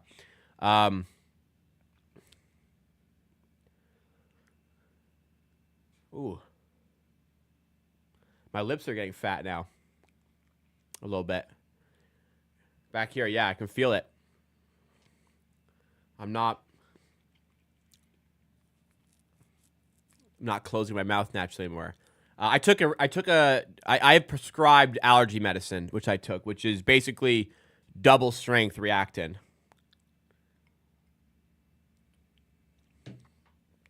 Holy. What the hell is going on?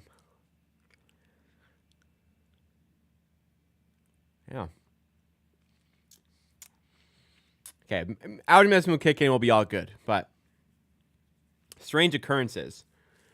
Quickly to the rim, out of timeout. Raptors get a much-needed bucket, 54-39.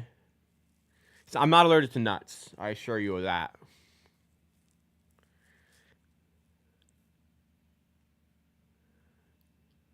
No, I've never had an allergy attack even close to bad enough to warrant medical attention. It's just itchiness and discomfort.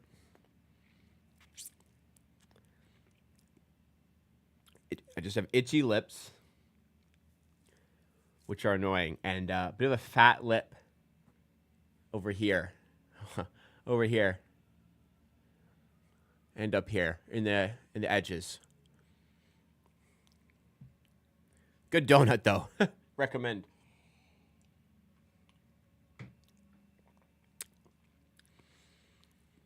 I have cetrizine is the type of allergy medicine that I use, which is I think just Reactin. Oh, it's coming to my eyes a little bit now. Ooh. Yeah, I don't know. Maybe a different donut tomorrow will be a different outcome. Good whiskey. Listen, I've got enough booze in this one. I was going to say I don't have whiskey. I do have Fireball on my bar cart outside. Batadze layup is good there. 56-41 for Orlando now. 3:19 to go in the second.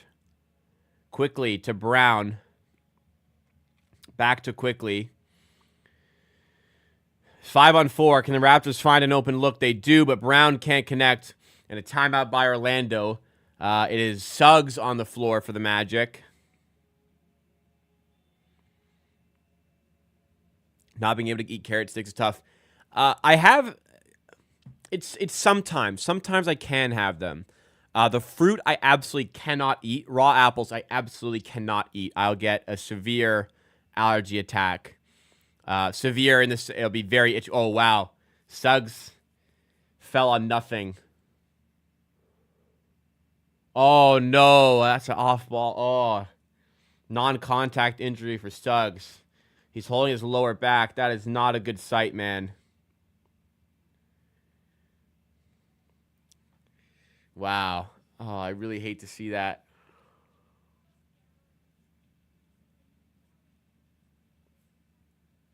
Itchy eyes now.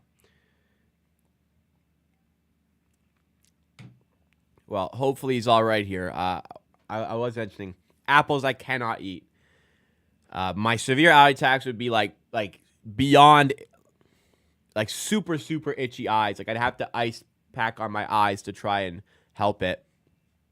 Fat lip, itchy lip. Really bad case, so I'll get hives in my inner elbow. Not there yet. Raw fruit, really, in general. Sometimes romaine lettuce will actually do it as well. If it's not washed thoroughly enough, it'll aggravate some allergies for myself. And apparently, Ferrero Rocher donut.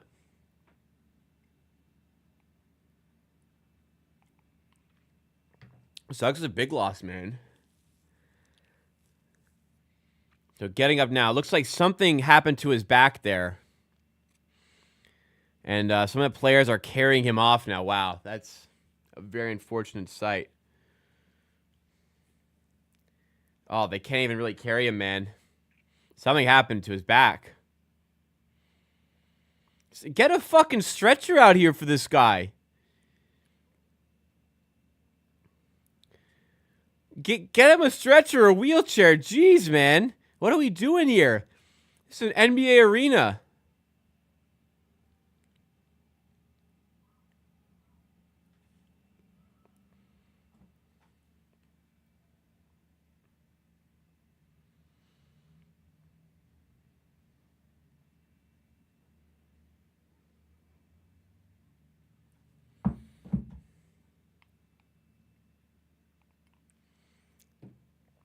I did see. I wouldn't call it karma. So Suggs still on the ground here. Something with his back went wrong. Just maybe twisted. Still don't really know exactly what's happened here. Oh, they have a wheelchair out now. They're going to get him in a wheelchair. They're going to wheel him out of here. Oh, that's a really unfortunate sight, man. Hopefully it's not too serious, but you never want to see a guy getting wheelchaired off like that. They have a towel over his head. Wow. I don't even know how you, attack that from a healing perspective.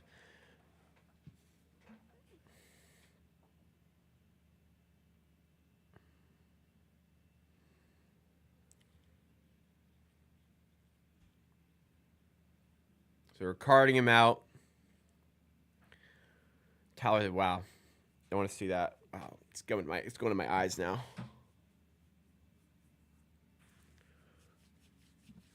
Oh my goodness. What the hell is in that donut?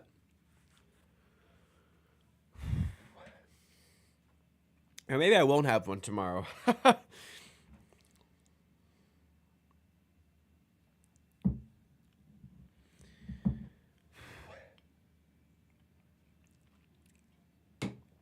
Oh my God.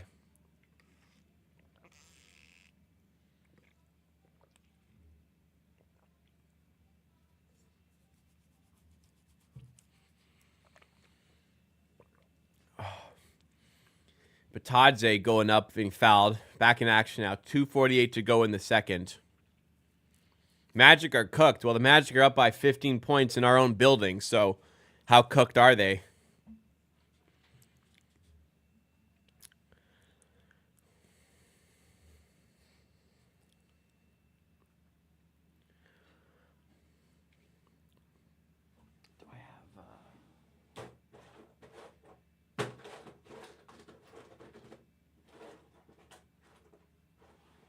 Maybe this will help. I have this nasal spray for my allergies. I don't know if this will help because my nose is not affected right now, but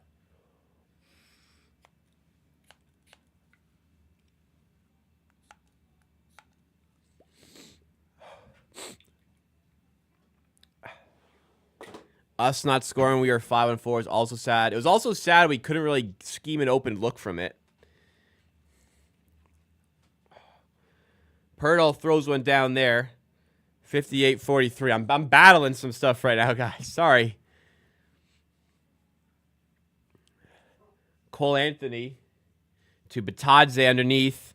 Layup doesn't go this time. Barnes on the rebound.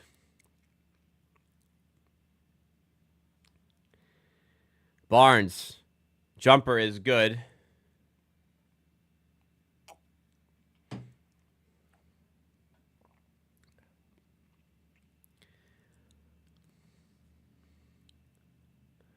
Anthony to Batadze. Now, Houston open for three again. This time, he finally misses one.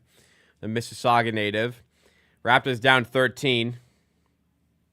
Barnes working on De Silva. Fades away for two. He just has a knack for knocking those tough ones down, man. When he spins off and fades away, he just drops him, and he's fired up, man. Look at him there.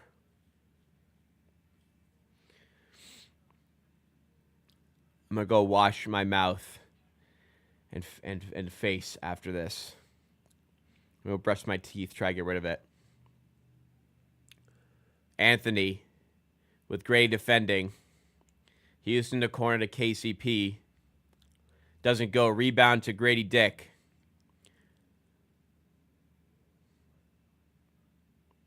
Pirtle to Barnes.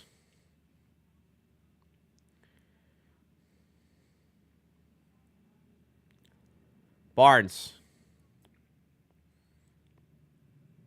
Faded away off Houston. Doesn't go.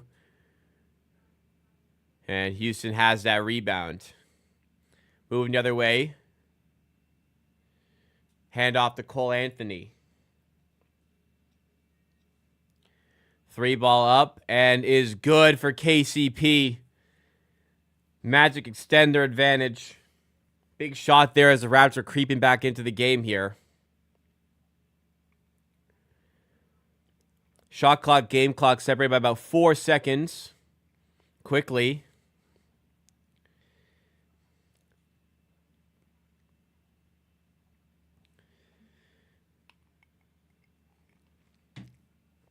Barnes in the corner. Grady Dick. Sidestep three. Big shot. Doesn't go. Rebound to the Raptors. Quickly for three. Big shot. Right at the end of the half. Other side. Batadze doesn't go. And he's fouled, though. Wow. So off a make, they get a full court pass. And Batadze, chance to add on to the lead at the line. Oh, boy. This is one of those really bad allergy attacks I've had. I haven't had one like this in years, man. This is so bizarre. A donut. A plant-based donut's doing this to me.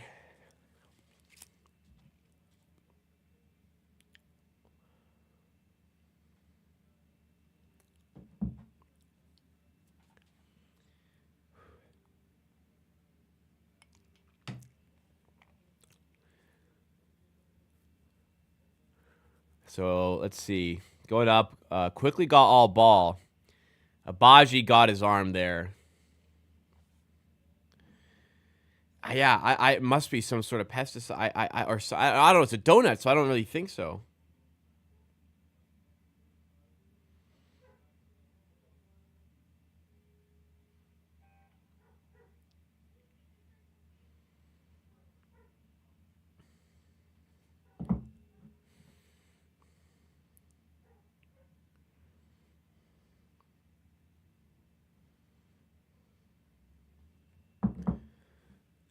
Why challenge? There's 0.3 left. Well, if you're successful, you're taking away some key points right in the half, but I don't think you're going to win this challenge.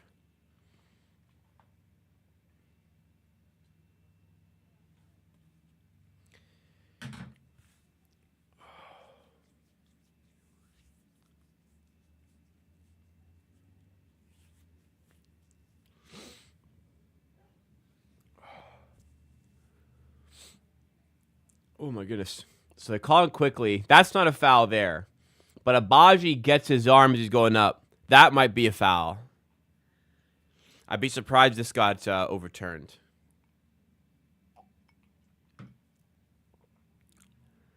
Yeah, it seems like a pretty wasted challenge from my perspective.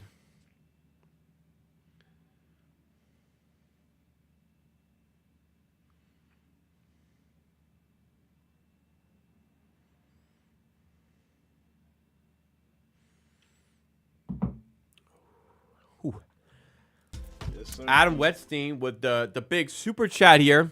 So good to hear you. Here is a coffee to go with the donut. Well, appreciate that. I ain't a coffee drinker, but I will go for a water after this to wash down. Thank you so much for sending it in, though, Adam Wetstein. Much appreciated. I'm glad it's you're good to hear me as good to. I'm glad you think it's good to hear from me as well. Okay, I'm gonna go double dose at the half. I'm gonna go have another pill. I'm gonna go wash my mouth and lips. My face can. No, it's not. No, it's not. I would be able to feel it. Yeah, I'll wash my face, my hands. I have really strong allergies. I prescribed medicine because my allergies are bad sometimes. But I'm going to wash my face, brush my teeth, wash my lips, wash my hands thoroughly at half. Yeah, lips are puffy here. Eyes are really itchy. Lips are really itchy. I'm not going to wash my beard. I'll wash my face. It'll be good enough. My face is okay.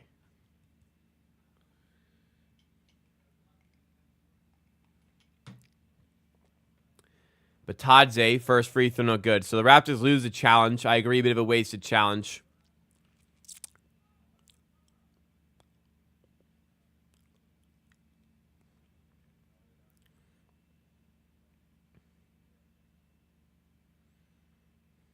That was funny, though. Yeah, I agree. Second free throw but for Batadze. That one drops, so it's a 12-point lead. 2.4 seconds for a heave here. Quickly will heave from half court. And does not drop. All right, guys. I'm going to go wash my face, brush my teeth to try and get rid of this allergy attack and have another pill. Give me a few minutes. When I come back, we'll go through the box score from the first half.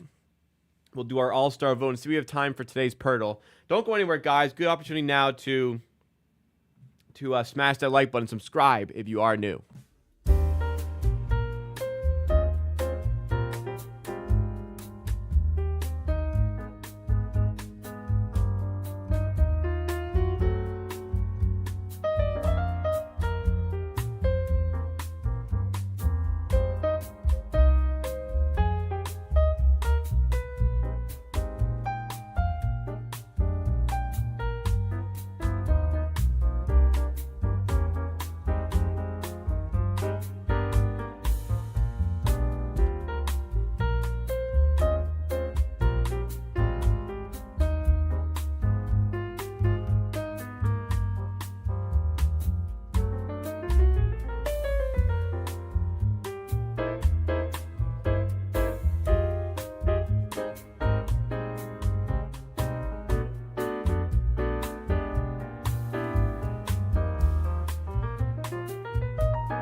All right. Sorry. Sorry it took a while there. This is a very strange situation. I haven't had an allergy attack like this in probably near almost a decade, man.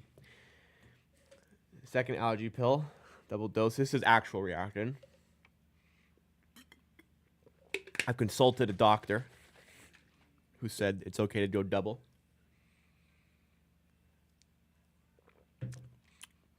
Brushing my teeth and washing my face definitely helped there as it kicks in. But is there no donut emoji? Doesn't look like it. Is there a donut? Let's see. No donut emotes. There should be a donut emoji, no? Yeah. Right here. There's an emoji, not an emote though. What a weird situation there. The donut I had was chocolate. It was a Ferrero Rocher donut. Don't think it's the face. It's the lips and the eyes. Going down. My eyes are pretty bloodshot though. Anyway, sorry about that, guys.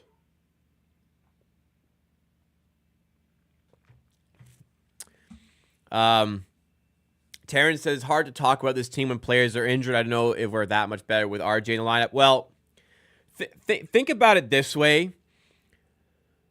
Oh,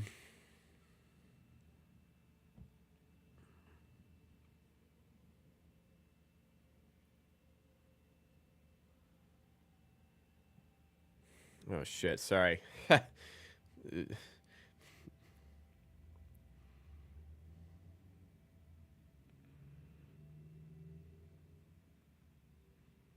Sorry, one sec.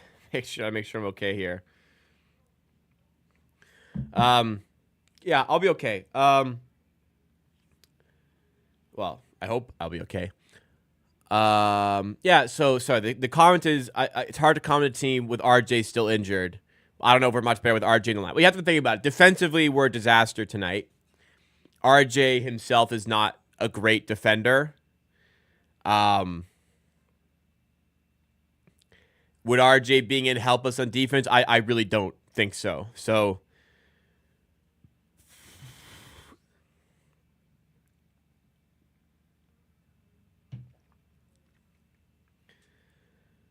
I don't think we'd be that much better with RJ in defense. I don't think we'd be better at all with RJ in defensively. So despite the issues today, they've come down a little bit from the field. They're still knocking down threes at an incredible rate. They're 43% from three, 13 of 30. A lot of that is the Raptors' defense. The Raptors are giving up a lot of open threes, and a lot of those threes are coming from the corner. And we're getting picked apart by guys like De Silva, who's 3 of 4, and Caleb Houston, who's 2 of 3. Corey Joe's also 2 of 3 here. So definitely, I have to get a lot of water in me. So definitely, you could say some of it is Orlando running hot from 3, but a lot of it is they're getting open looks. The Raps are letting them get open looks. We're rotating a bit too heavy off corners. We're not running back in transition. They're playing quickly and finding transition 3 looks. They're hunting threes off of offensive rebounds, and they have 4 extra possessions off of those offensive rebounds today. So that's poor, and part of this is definitely avoidable by the Raptors. Offensively for the Raptors, a lot more threes attempted in the second quarter, which is good. Just stuff isn't falling here. Emmanuel Quickly's 1 of 6 from 3. Gray Dick's 2 of 6. I think he missed. He was 1 of 4 to start. He's made 22 cents, so 2 of 6 from him here. It's not a lot of 3-point shooters overall, though. Like Barnes hasn't taken one, which is fine to be honest. But we're having to make up a lot of points because they're hitting so many threes. Like we've made the same amount of free throws. We've hit 2 less shots, yet we're down by 12. And the simple fact is they've made 8 more threes. So 8 more points off of those makes from 3, plus 2 extra 2-pointers in the field goal percentage. they're up by double digits. So it's pretty much just like this. This is a pretty good example of the math and this is a simple explanation on the modern analytics of NBA. They've made 2 more shots, but are up by 12. Why? Because they're taking more threes. Threes are worth more than 2. And they're making a lot of them. Now, it helps that they're 43% from 3. We're 29. But it's kind of highlighting the point there. They are getting a couple extra possessions. They have taken 2 extra free throws on top of the 3 extra shots. That comes from their +2 in the turnover differential and +4 in the offensive rebound differential. But again, like for me, a lot of what's happening here is avoidable defensively for the Raptors, and I'm struggling to come up with any sort of defense for Darko Rajakovic. Like, how are we giving them wide open corner threes so consistently, man? Like, I watched this team and I'm thinking, like, is it Pat Delaney? Is it Darko? Whoever. Like, how can you think this is the right way to play defense? There's some of these games that pop up and I'm just astonished that they thought this would be good. This would be the right strategy defensively. Again, like, I remember some games last year. It's maddening because me sitting here, I'm by no means any sort of expert on scheme or anything. But like, even I can recognize something like that. I have no idea. My dog has entered. Yeah, I get this door fixed. My dog just nudges it and it shoots open. And then just fucking leaves. Like, why would you why would you do that?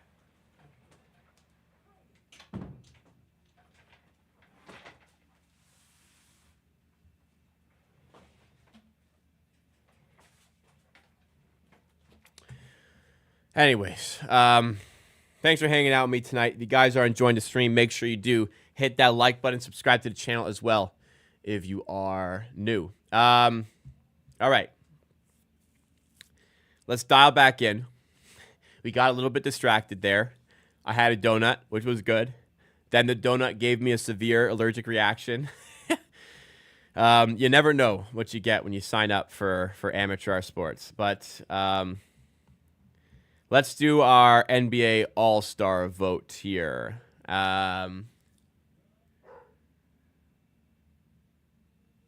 Where is the All-Star vote? NBA.com/vote, I think it is. Yes, NBA.com/vote. I'm going to put in the chat right now the link to that. Make sure you get your vote in. Apparently, it counts as triple today. I haven't seen that myself, but apparently it is. So let's do it here. So for the East, it's going to be Raptors. We're going to try to get some Raptors in. Come on, we gotta do our part here.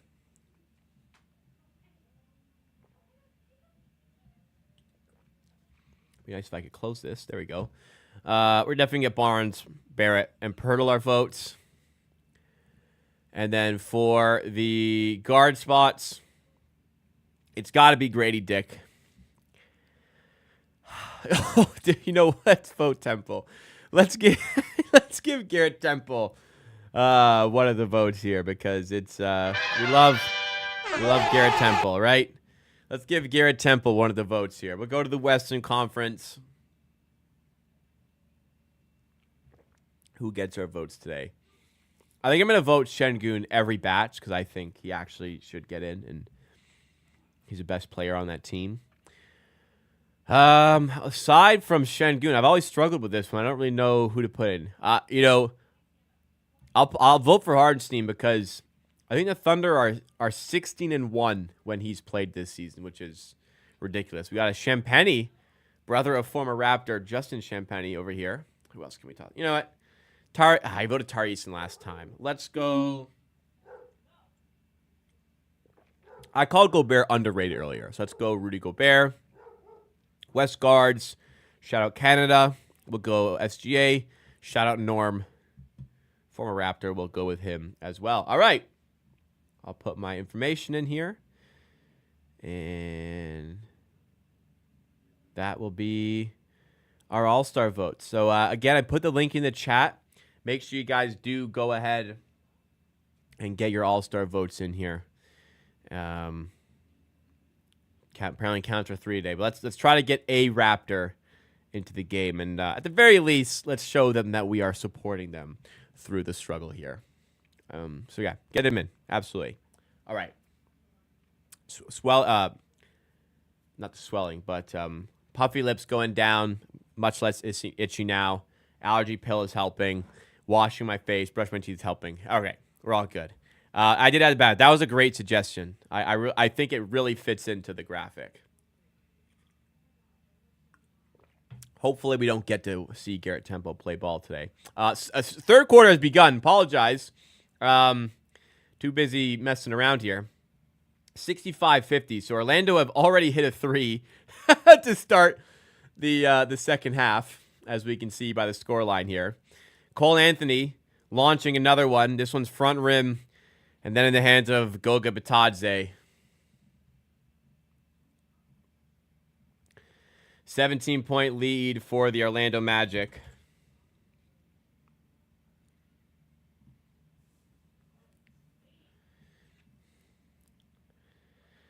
$67.50. So no Banchero or Wagner for the Magic tonight, and they lost Suggs in the first half. And here they are still up by 17, and great defense forcing a turnover from the Raptors there.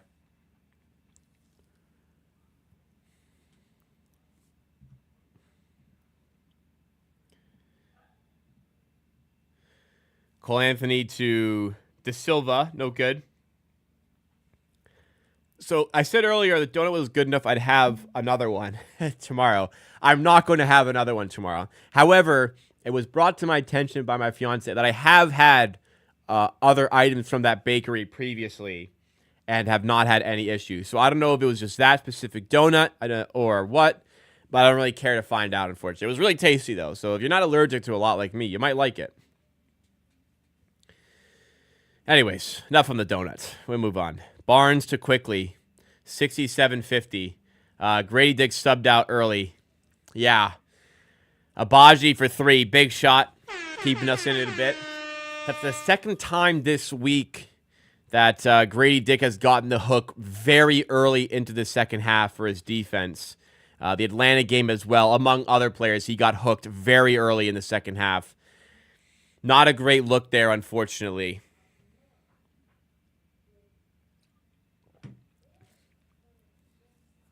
Has to improve there a little bit. Another turnover by the Raptors. 69-53. KCP to Anthony. Back to KCP. Got the 3-ball up. And another one drops for Orlando. 72-53. Jeez, man. Down by 20 here. We're going to lose by 30 again. We were very slight underdogs.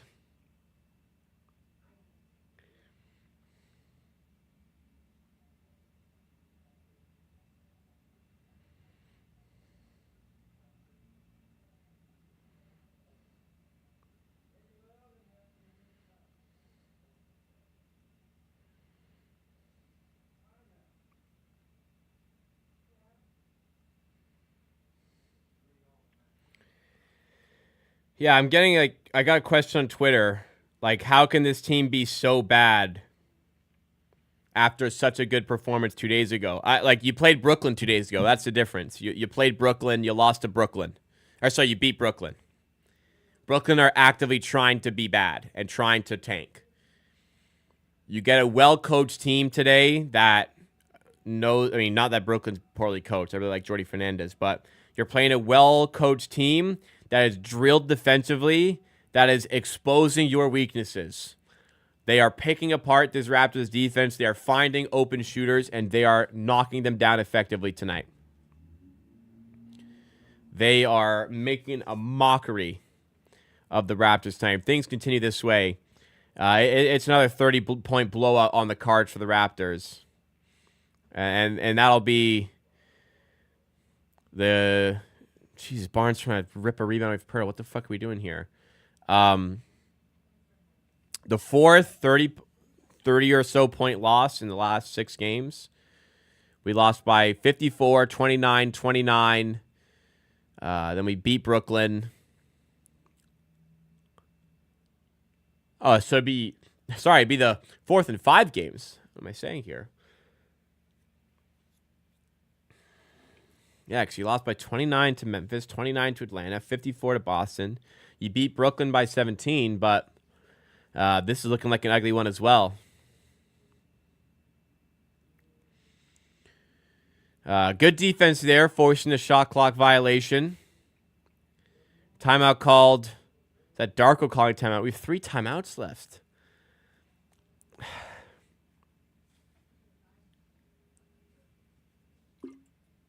The league is not a three-point shooting contest. Look, if you're going to give the team open looks for 3, they're going to shoot them.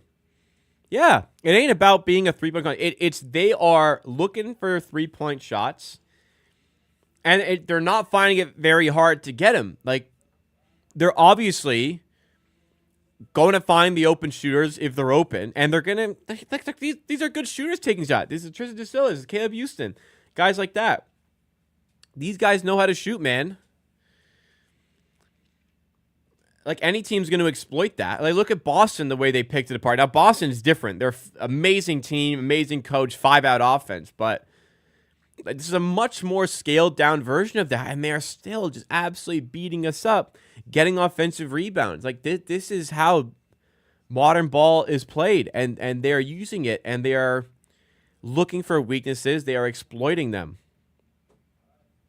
The Raptors just don't have nearly enough to hang.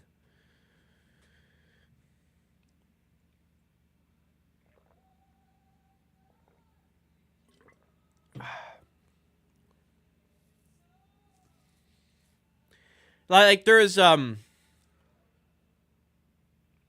it's not just coach like player effort is a problem right now. After how can he improve? You need to take away the opposition team's ability to find efficient shots. So part of that is going to be drop coverage, which this has been adjusted as the season's gone on. Now, it was very poor out the gate that they were giving up so many points inside to bigs. So many points inside to bigs. They would take away the pick and roll ball handler very aggressively. They're doing a bit better at that now. But like, it's crazy that they thought that was the best way to play defense to start the season. So it's taking away the interior. They're getting beat up a little bit on the interior day. It's taking that away. It's taking away corner threes because those are some of the most efficient shots in the league. We're over-helping way too hard off of the corners. At least we were earlier on in this game, more so to a higher degree. We're over-helping way too hard and leaving those open kickouts, and they were completely destroying us on the 3 early to get out to this big advantage here. Other than that, like, I can't really fault the coach when the demeanor is as bad as this, but like sometimes these fast breaks are turning into easy passes, easy makes. That can happen. We definitely have to be better in those scenarios there. That's on the players. From an offensive standpoint, let's get back to the pick and roll game here with Jakob Poeltl. Let's have quickly attacking inside, looking for those kick-out opportunities. Let's try to find Barnes a little bit more in those post-up situations. And look, I'm not saying we're going to win this game by doing all this stuff, but we're not going to be like pretty much out of it at halftime.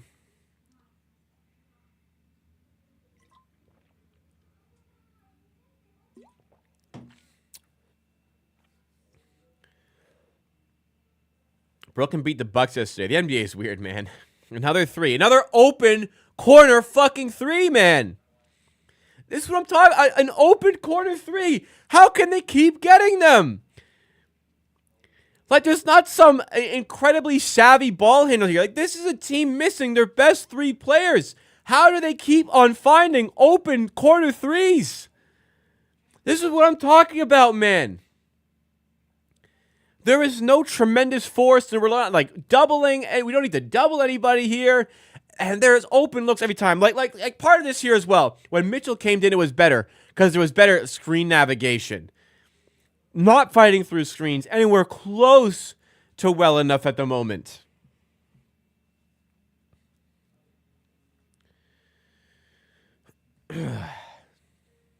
Suggs is out. You have to get wheelchaired off.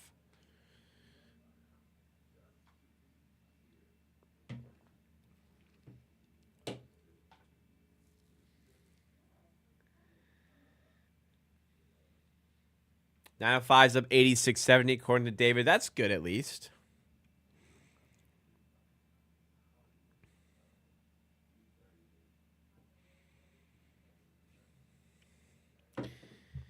It is crazy. I agree with you, Matthew, how Masai has struggled so much to bring shooting to this team. Grady with a very big pickup in the draft. But other than that, big lack of shooters attracted over the last few years. Pirtle to the rim. Nice reverse. 19-point game.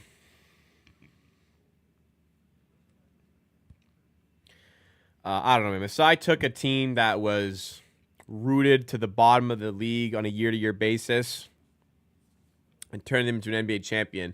And even before Kawhi, turned them into a 1 seed and a regular season juggernaut on a year-to-year basis. That's impressive as it is. I'm not going to discredit the guy who put a championship team together in Toronto. Because I tell you, 10, 15 years ago, it would have seemed impossible to win a championship in Toronto.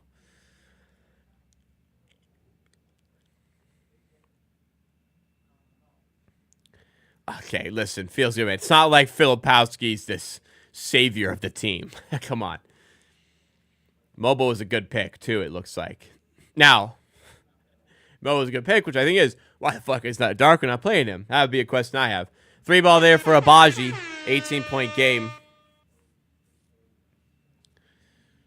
Dwayne Casey a lot to do with it. Yeah, I agree. Dwayne Casey played his part, but you know, Masai's the one who bought the groceries. The chef's only as good as the groceries he's got, the ingredients he's got, right? You go to the dollar store and get a bunch of canned shit. Doesn't matter how good the chef is. He's not making a gourmet meal.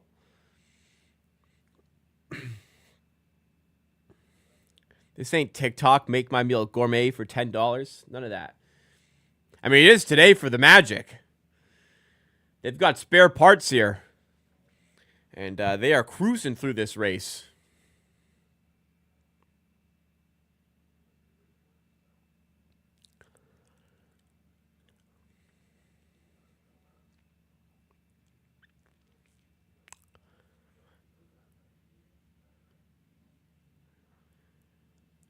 Saying he's bad. Masai has some misses for sure. I agree. Masai has some misses, but he's not bad. I don't know why Mobo's in the doghouse. I really don't understand.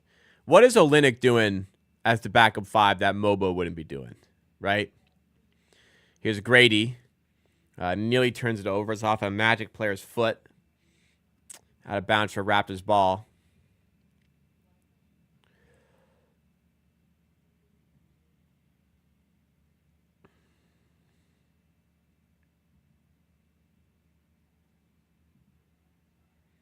Three ball for Grady Dick doesn't go.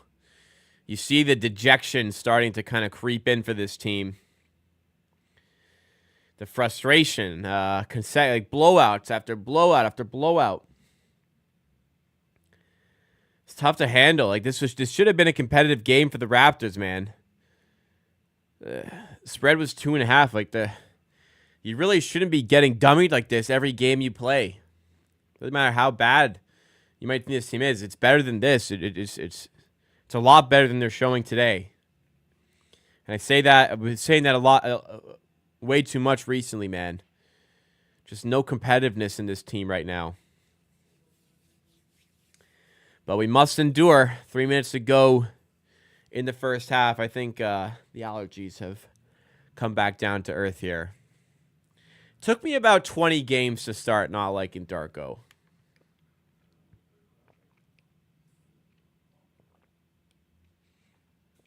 But in that 20-game stretch, there's a lot of things I was like, why would you do that?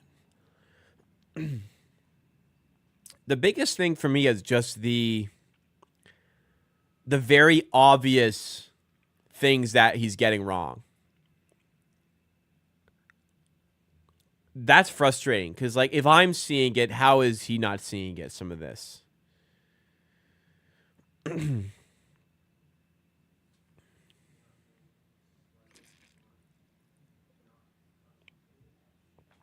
Team, like, part of, like, look, team's gonna not be probably a playoff team regardless of the coach, but it's gonna be 8-27 after this. Like, that's worse than my door shot record, and that's really bad.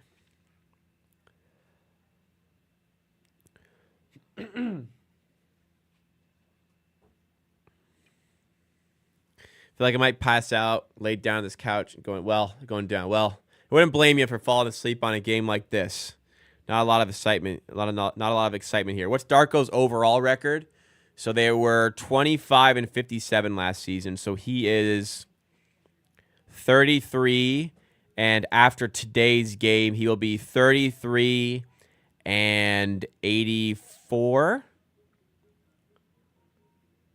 I think 33-84, I believe.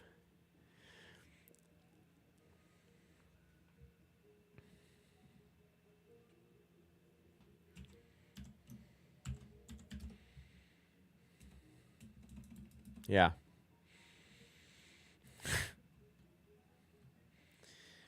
Last year they were tanking, which is part of that. But also when they weren't tanking, they were 12-20 before trading OG Anunoby. They're 12-20. And that's when they had Siakam, max contract player, Fred VanVleet, who, whether or not he deserved it, max contract player, OG Anunoby, max contract player, Scotty Barnes, max contract player, and solid point guard Dennis Schroeder, Gary Trent off the bench. He had 4 max contract players last year. It wasn't Fred. What am I talking about? 3 max contract players. High quality center in Pirtle. Decent starter / backup point guard in Dennis Schroeder. Gary Trent, I don't really think is that good. But look, 3 max contract players probably should be better than 12-20.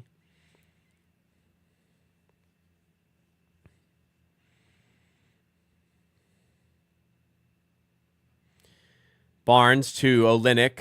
Back to Barnes. He's backing on Isaac. Tough matchup here. Nice pump fake there. I like that a lot from Barnes. He's been using that turnaround jumper really well lately. So he faked it, got Isaac to bite, slithered past it. Nice move to the rim. Really good play there by Barnes. Those are the post-up plays I want to see a lot more of. And I want to see Raptors use a lot more with Barnes. Nice pick off there from Shed to Grady. His layup is blocked. That was goaltending, no? Got blocked. Was that not goaltending? Yeah, Fred was gone. Apologies. Now, Nurse in his last season, he had 4 max contract guys. Raptors were underdogs throughout, like, a lot of the playoffs. I don't really care, like, the fact that Kawhi was there. That was incredible coaching from Nick Nurse in that playoff run. Like, Nurse's ability to switch schemes defensively on the fly every possession is incredible. Like, almost invented the box and won in that series against Golden State. But like I said, a chef's is only as good as his ingredients sometimes. And Nurse had the ingredients there. As another 3 from Corey Joe. Nurse had the ingredients and whipped up a fucking feast. Barnes, no good. Gets his miss, puts it in. 85-66. Down by 19 with 1:03 to go in the third quarter. Suggs in the corner. Isaac back out to Suggs. Now Wendell Carter again.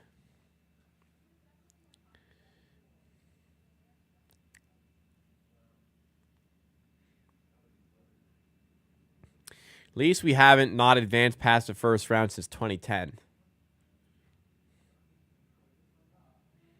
What the hell is Paolo Banchero wearing, man? He's wearing some X Games shirt. Some motocross shirt. Suggs is back in. Oh, wow. Is he? Is that Suggs? Wow. This guy got carted off. Would I take Nurse over Dwayne Casey? Yeah, because Nurse can adapt. Nurse can adjust. Dwayne Casey is very much plan A, and that's it. ISO. DeRozan ISO.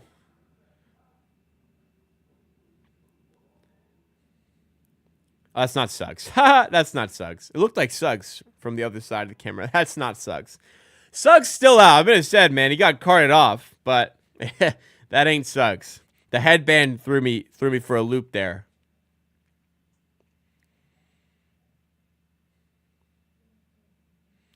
Olynyk. Little jumper is good. Back to a 20-point game. 3 seconds to go. Corey Joe, long three. Doesn't go. Brutal game. Yeah, it was Queen. It was Queen. Well, it doesn't really matter that, like, you could argue, like, obviously Raptors offense looks a bit better with RJ Barrett out there. However, defensively, whether or not Barrett's in, the Raptors got the schemes wrong. The effort isn't there. Like, I really don't know how much RJ Barrett changes for being in here. There isn't looking great in Philly. That team isn't constructed well, I guess. I think Nurse very much is a great tactician, very bad man manager. So it helped in Toronto. He had so many great leaders on the team, like in mostly Kyle Lowry, but also guys like Fred VanVleet. It helped to have a guy like Kyle Lowry to be that driving force as a leadership figure for the team. And Nurse could just focus on the basketball. But in Philly, with all these very abrasive characters, it seems like he's really struggling in those scenarios there. And he's definitely not getting the most out of that team. Yeah, Nurse also not a developing team sort of guy. I think we can all agree there. How bad are the Six? I haven't checked in a while. Still, I mean, they're climbing back. They're 13-19, though. Climbing back up a little bit. End of the third quarter here. Let's look at the box score now. So De Silva's just killing us, man. 5 of 7, but he's been afforded so many open looks. And he's taking advantage. For the Raptors, Pirtle's up to 15 points, so working the pick and roll, as I said earlier. Thought we'd get more of Emmanuel quickly out of those areas, but just not the case. He's 1 of 8 from 3. I guess he is getting the looks. He's just not knocking him down. And another poor night here from Grady Dick. 2 of 11 for him. Barnes, fighting through it a little bit on offense. He's got 12 points, 8 rebounds. It feels like some more effort could be launched in defensively. And Abaji's 3 of 4 from 3 for the Raptors. He's got 3 of their 7 total three-pointers made tonight. Without him, I mean, how bad is it getting here for Toronto, you know?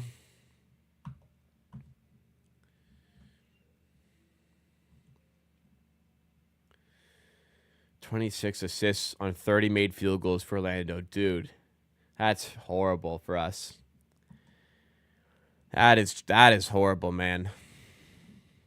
Brutal watch. Not a lot to learn from the Raptors from this game, really.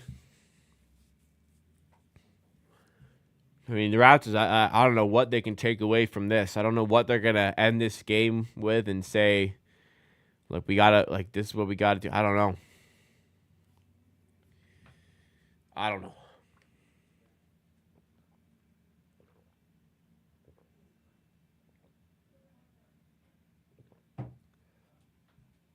No, Fred dropped 54 against Orlando Paradise Lost, if you remember. Barnes at the line here for the Raptors and misses the free throw to start the fourth. 2 full days off for the Raptors after this, and they won't have any traveling to do either. They'll be at home all weekend when then they play the Milwaukee Bucks on Monday. Barnes misses both free throws to start the fourth quarter. Down by 20. It feels like we will be getting some Garrett Temple. Barnes with a steal. Up to the rim, makes the layup, so makes a bit of amends for the missed free throws. 18-point game. Do the Raptors have some fight left in them here?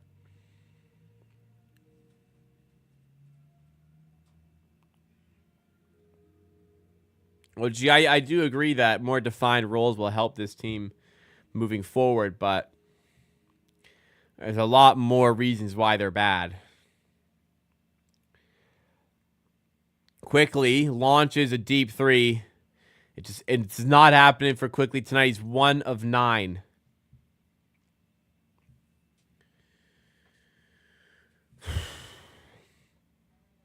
Wendell Carter to Corey Joe.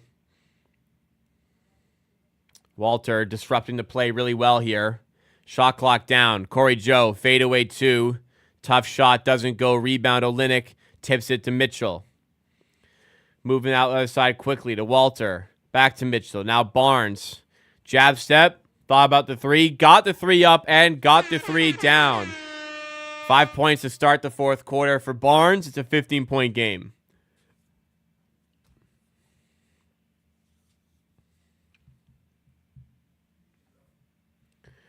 Corey Joe over half court. To Wendell Carter, now Queen. Back to Corey Joe, trying to create something again. Tough layup is good.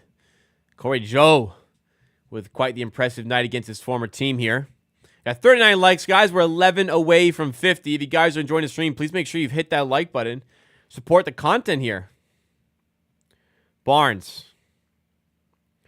Off the screen. In the paint. Dump off to Olynyk. Rejected by Isaac. Again, Olynyk has it and finishes this time.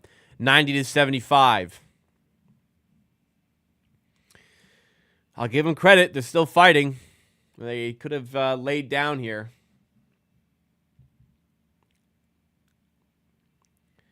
Wendell Carter. Handoff to Howard.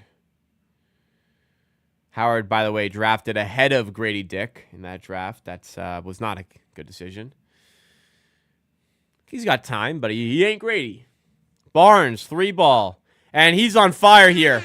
On fire. 8 fourth quarter points already for Scotty Barnes. He's up to 20 points in the game now. 21, in fact. 20 in the game now. He's 9 of 15. He has absolutely come alive in the fourth quarter. And 12 points is a lot more attainable at this point. Still work to do, but again, a lot more attainable at this point. Let's see.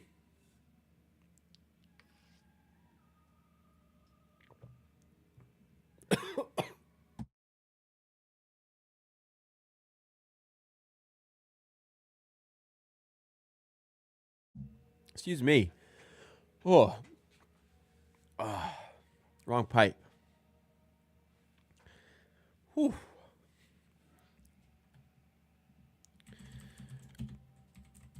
Oh my goodness. I'm tired. Huh. I think I overdosed my allergy pills slightly.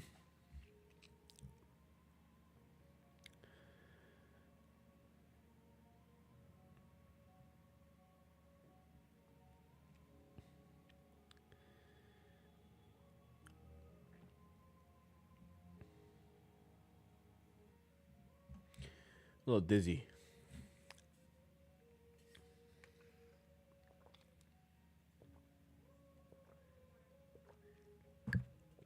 I think I'll be okay. Yeah. Maybe those may be a little drowsy. I'll be okay. I've taken this much before. I'll be okay. Anyways.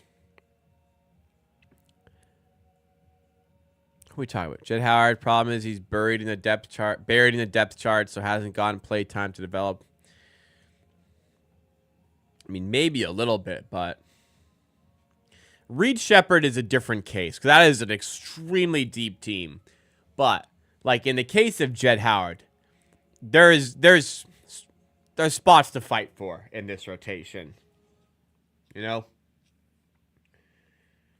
Like Reed Shepherd, there's no room to fight for a role there. But in this case, there's space.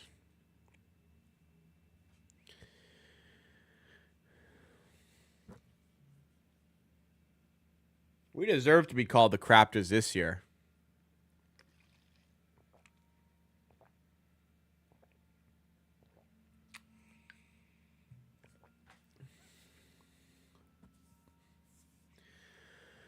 (90-78) back from timeout. Raptors on a bit of a roll here. They've made up 8 points from the 20-point deficit that they were suffering at the end of the third quarter.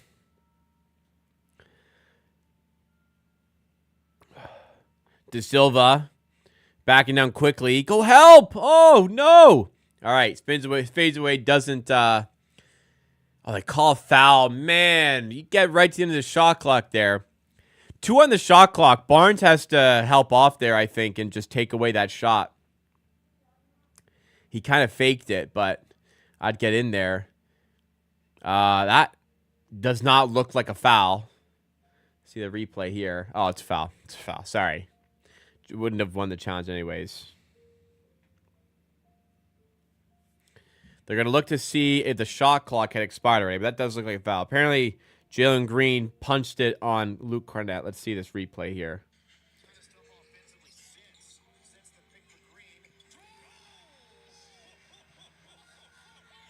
Yeah.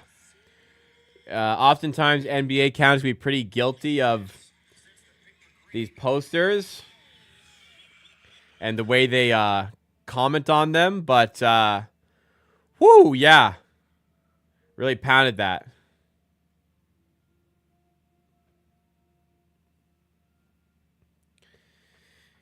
Go watch that Jalen Green highlight on Underdog NBA if you can.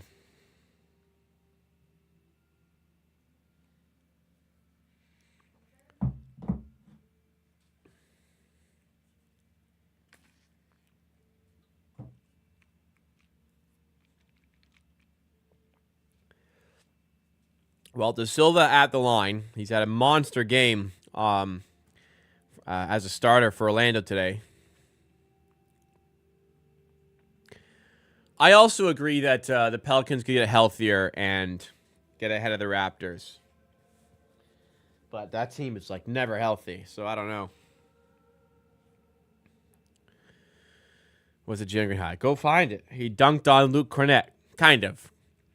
Cornett probably shouldn't have jumped with him, but he's a grinder. I respect the hustle. Barnes to Walter. Now to Mitchell. Wow, Mitchell just burned an open layup. Can you see my Raptors ball? Sure. I got a winner. Or my friend who got it for me for Christmas got it at Winners. It's pretty nice.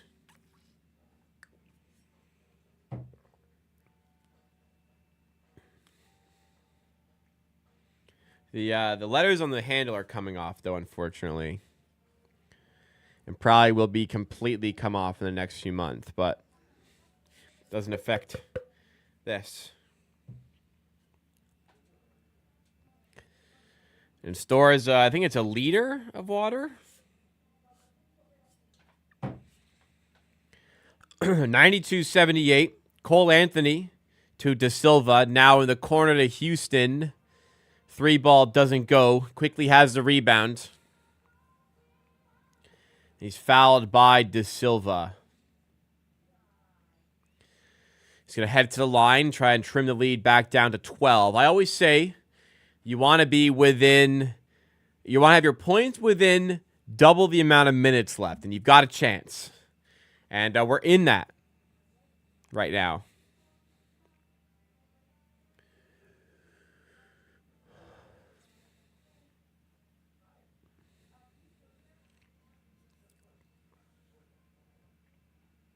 Now, no disrespect to Kayla Gray or the Sportsnet team here, but they're reporting on this Jimmy Butler situation, saying that the NBAPA is filing a grievance on the Jimmy Butler suspension. Now, I can't imagine being an NBA fan and going like a full 2.5 hours without knowing that. Like, that news is 2.5 hours old. It's so long ago at that point. Well, G in chat mentioned. Yeah, you know what? Maybe most people aren't chronically online with Underdog NBA and Shams Charania notifications like I am. Maybe that's why. Anthony spins off Walter, dump off to Goga, who misses in close. And now the Raptors creeping back into it. Single digits if they get any bucket here. Quick. In the paint. Floater. Another miss. Not Quickly's day, man. 4-16 for Quick. 1-9 from 3. Batadze. Handoff to KCP. Comes off the screen. Free throw line J. Too easy. Too easy.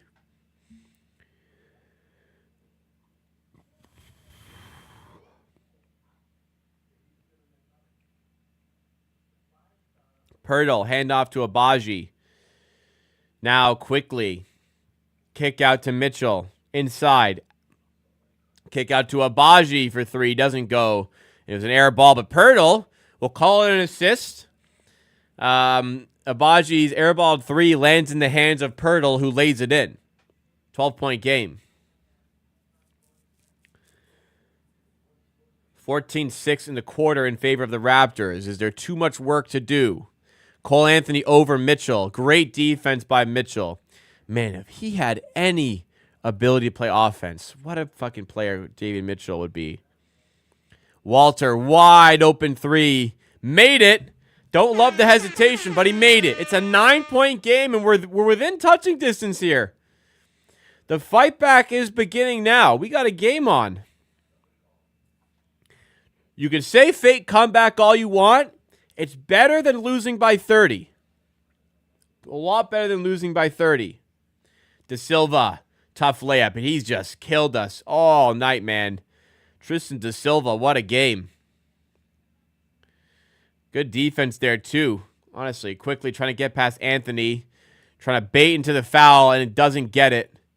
So it's a poor shot, and it's another chance for Orlando to stack on the advantage, which is now at 11. Anthony, pocket picked by Mitchell, but he can't save it from going out of bounds. Unlucky.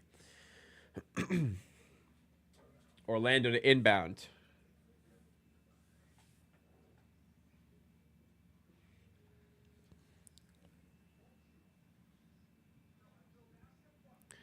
Okay, let's chill on Quickly. He was really good 2 days ago. A bad game here. Bad games happen. Anthony to Batadze. And he's fouled. So Orlando just still keeping the Raptors at arm's length. Keeping them far enough away.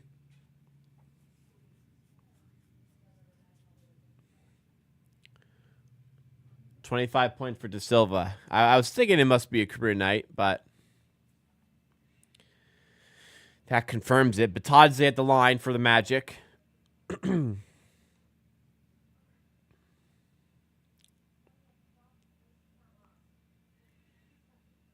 First free throw is good.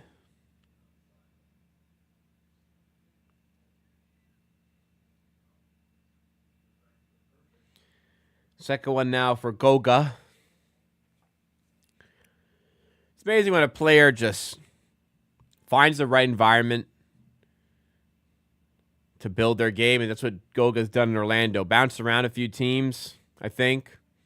Took a while to settle in, but landed in Orlando and carving out a pretty significant role on one of the top teams in the East.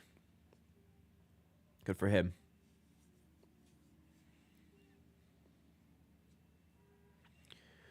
Ball deflected out of bounds there. Raptors to inbound.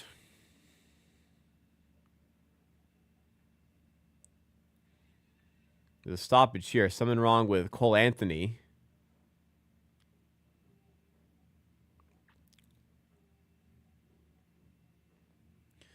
Darko scheming up something for his guys here on the inbound. Big possession coming up. Raptors down 12 with 5 minutes left. They're doing something to Anthony's hand. I have no idea what they're doing.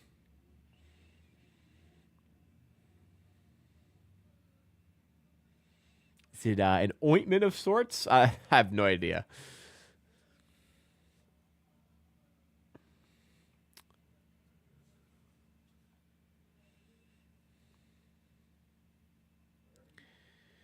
All right, let's see what Darko's drawn up here for us. Oh, he was bleeding. Fair enough. The fact that Bruno's not playing at all here, his guarantee, his contract would be guaranteed, I think, as of January 7th. It appears as though they're preparing for life without him. They're gonna let him. They're gonna waive him. It won't cost him anything. Nice play at a timeout there. Open look for Pirtle. 10-point game again. They're gonna waive Fernando. They won't have to pay him anything. Open up a roster spot. Either convert Battle to a standard NBA deal, or they're gonna save that spot to work with 10-gate guys. I'm gonna assume they're gonna do that and leave Battle on two-way to give him some G League reps, but opportunity for a lot of 10-day contracts for the Raptors. Cole Anthony, I don't know what that was. Turns it over to Pirtle. Raptors with a make here. They are lurking in this game, especially with a Barnes 3. Rattles in and out and bounces over the top of the backboard out of bounds. Unlucky. Man, if that drops, 7-point game, it is game on in Toronto. But 4:17 to go, down 10 feels like a little bit too much of a mountain to climb here. Walter now checks out.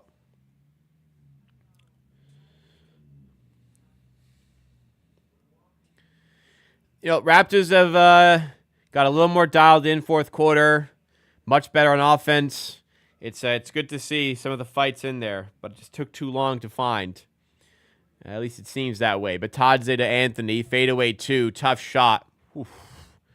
Over top of the outstretched hand of Scotty Barnes. That's a tough bucket for Cole Anthony. Barnes to Quick. At the rim. He struggled tonight. Gets to Pirtle, who's stripped by Queen. Ugly possession. Queen to Batadze. Working the clock a little bit, Orlando. Anthony again. Layup goes in. Timeout, Darko. That might pretty much just about ice the game. 14 points down. 3:26 to go. Yeah, you can tell Orlando feel like that as well. All right, I've had a lot of water here trying to get rid of these allergy problems, which I pretty much have. I'm going to go to the bathroom quick. We'll get the rest of the game in after this and the post-game shows. Don't go anywhere. If you've not done so already, though, make sure you've hit that like button. If you're new to the channel, get subscribed as well. We're trying to get 50 likes on today's stream. We're currently at 42. There's 62 people there. 8 more likes to 50. Let's make it happen.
Oh, Mobo's in the G League tonight.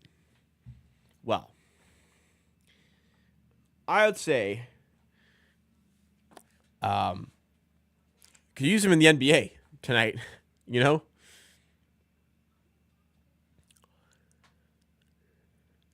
And he wouldn't be in the G League, playing in the G League today if he was getting NBA minutes lately. But they've chosen to go in that direction. Look, he'll get reps there. But Feels like NBA minutes would serve him better and the team better at the moments.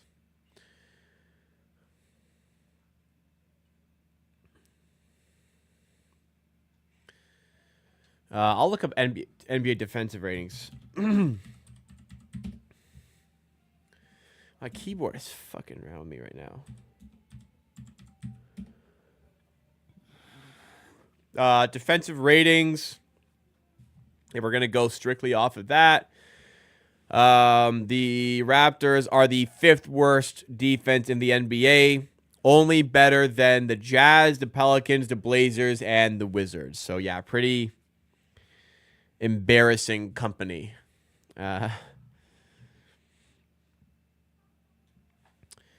Barnes doesn't get it to go, and I think this is just going to peter out. 101.87.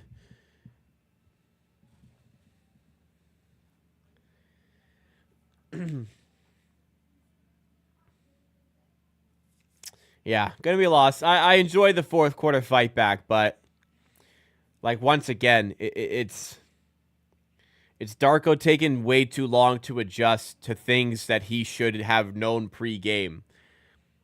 You know, like we aren't getting as bombarded by threes because we've adjusted to it. But like, how do you start the game the way they did and think you're gonna play well and win? I don't understand him, dude. This is easy stuff.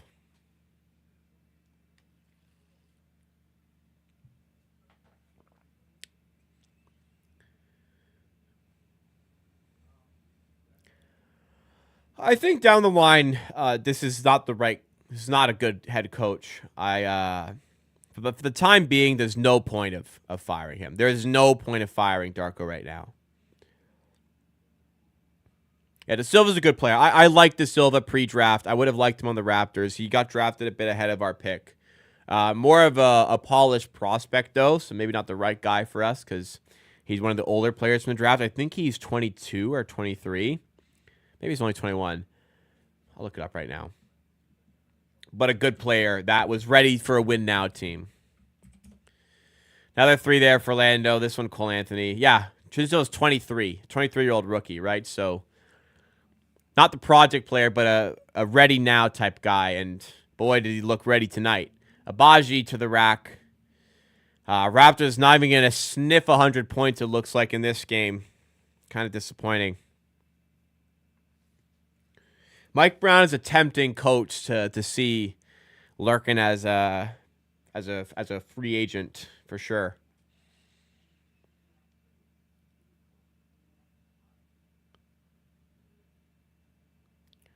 Tadzi for 3 doesn't go. That would have really nailed the coffin. Barnes in the paint to Pirtle. Got the floater in, 104.91. Raptors fighting to the end here. I mean, I think less than 2 minutes, I think the fight's over. You know, you're down 13. You're not winning this game. McQueen to the rim. Way too easy because we played full court and didn't recover after. Pirtle layup, fouled. Yeah, another disappointing loss. Another disappointing loss.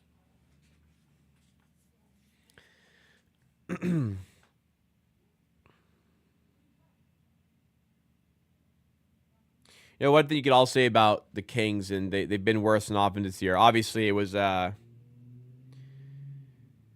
obviously very poor decision to get DeMar DeRozan in the offseason.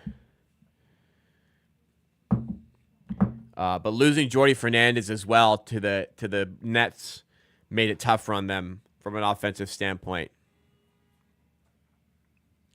Didn't think Mike Brown was anywhere close to being deserving of losing his job, though. I'll say that as well. Pirtle at the line. Got the free throw. De Silva, excuse me. To Anthony.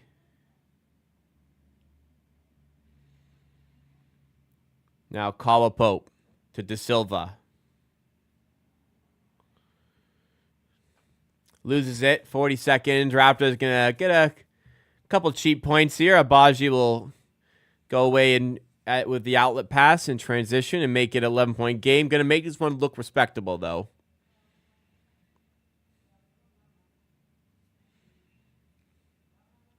You like older players in the draft? Well, that's the trade-off. You get you have a better understanding of who the player is when you draft an older player, but you lose out on upside. So, if you're a better team, you can afford to take that because, you're getting a guy more polished like Connect or like De Silva. But if you're a rebuilding team like the Raptors, you'll gamble on that higher upside and think, okay, down the line, this is going to be the better pick. 11 seconds. Pirtle floater. Of course he hits it.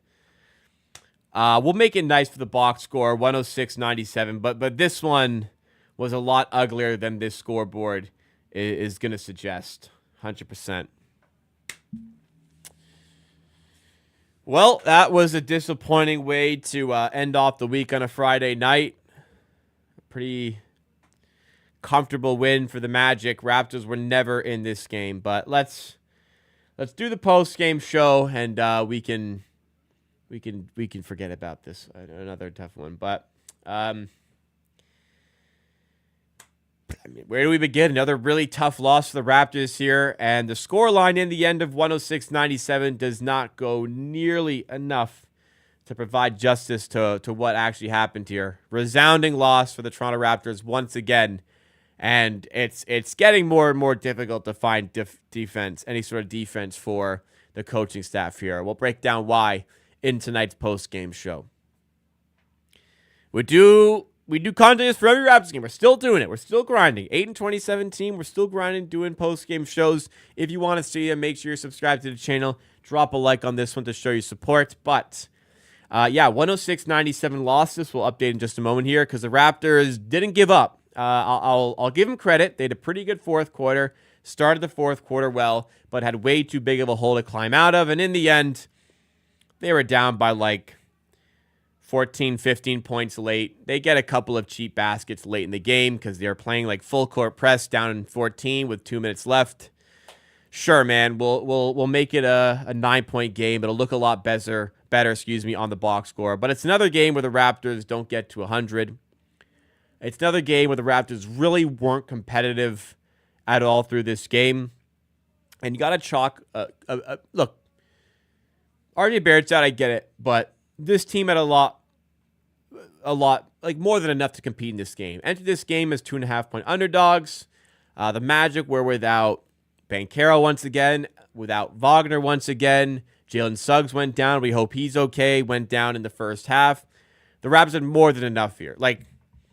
You're not looking at this team of Tristan De Silva, Caleb Houston, Jalen Suggs, Kentavious Caldwell, and Goga Bitadze. You're not looking at that team and saying, like, that team is far superior to what the Raptors have. But it was today. And they imposed it in the first quarter and the third quarter. Look at that, 37-24 in the first quarter. The Magic led by 19 at one point in the game. And I said a lot of it, like, is on the coaching, like, out the gates. Like, you'll look maybe at the box score and say, Orlando got hot from three. Like, what are we supposed to do? Orlando goes 19 of 44 from three. But when you give them so many open looks, yeah, like, they're going to hit them. Orlando come into the game as one of the worst three-point shooting teams in the league. But there's guys who can shoot here. Like, KCP can shoot.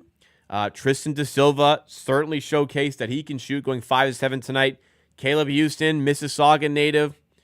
2 of 4 of 3. Like, you should know he can shoot. Corey Joe, former Raptor, had a big game from 3, which is maybe a tad unexpected at 3 of 5. But it was so easy for the Magic in the early stages to scheme open looks for 3. And it had a lot to do with the Raptors' defensive preparation, like helping way too aggressively, specifically off the corners.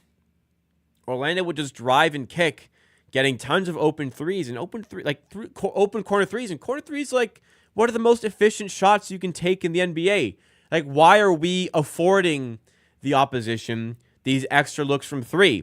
On top of that, the effort was pretty shite out the gates as well. And in the first half, extra possessions afforded to the Orlando Magic through offensive rebounding.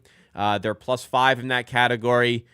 Oftentimes, when the Raptors, like even it would be on a make, oftentimes the Magic would just get out in transition, get open looks. They were hunting them. They were playing their percentages. They took their threes. They got their offensive rebounds. They played quickly in transition and get the win. Pretty crazy that the Raptors made one more field goal than the Magic today and still lose. It's giving up those efficient looks from three. Orlando took advantage and hit them. And Toronto not being nearly adept enough as a three-point shooting team to make up for it. So, part of it's on the personnel. Part of it's in the roster construction. But some scenarios like this, like how can you be an NBA coach and not think of taking away corner threes? Like how is your scheme to help off of the corners? Like, what they want to do. They're going to try and find those like any team would. You got to be smarter than that. And you got to adjust quicker to that. And the Raptors did adjust, and they had a better fourth quarter, +11 in the fourth quarter. But, there's just no excuse for coming into the game with that scheme defensively. Whether that's Darko, whether that's Pat Delaney, I don't know. It's just way too often the Raptors come out with these defensive schemes that make no sense. And it's easy for me to see what's going to happen very early when they come out like that. But I don't know how they don't recognize it. Doesn't make sense.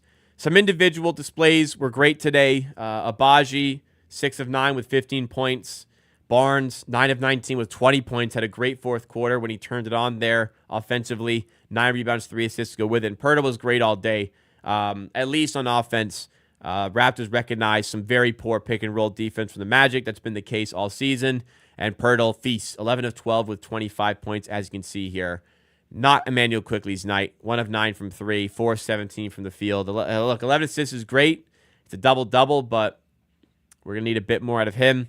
Grady Dick, 2 of 11. Tough game, man. Orlando don't give up spot-up threes. Don't really give up a ton of threes, really, in general. And the rim protection is really good. And Grady Dick doesn't have the stuff to combat that. Not a lot of help coming off the bench for the Raptors either. Olynyk's probably starting to become a bit tough to play. He's just not good enough as a rim protector. Part of the three-point problem was with players not fighting through screens. David Mitchell helped that a little bit. Man, if David Mitchell had any ability to play offense, he'd be a really good player, but doesn't have that. Defensively, showcased his talent here today because he came into the game and made things a lot better on that end of the floor. But, another uncompetitive loss here. Turnovers weren't the problem today. The Raptors are +3 in that category. They were -5 on offensive rebounds. It's just pretty much like you let Orlando get the more efficient shots. They took advantage. They win the game. Energy was flat to go with it. Barnes took too long to get engaged, not leading by example in that way again. And all of this combined, intertwined, it leads to another loss by the Raptors. And again, the scoreline's going to flatter them. They were a lot worse than the scoreline suggested at 106-97. And the schedule's not getting any kinder. Some clashes at the top of the East here. Milwaukee on Monday. At least you have 2 days off. Then we're away at the Knicks. We know what happened last time we went there. Well, if you don't know, I'll show you. We lost by a lot. We're away at Cleveland. That could get ugly. And then we're away at Detroit, which is one will be underdogs in, but maybe more winnable than some of the other games. It's Golden State, and it's Boston, it's Milwaukee, and Orlando again, and Atlanta twice in Atlanta. We only had 2 wins in all of December. We might see something similar in January, but hopefully for that for that Milwaukee game on Monday, they've had their fragilities this season. Hopefully Barrett's back from illness, and we'll have all 5 starters healthy at once, which we haven't seen yet this season. We've only seen 4 minutes. We've only ever seen 4 minutes of Grady Dick, RJ Barrett, Emmanuel Quickley, Scotty Barnes, and Jakob Poeltl on the floor together.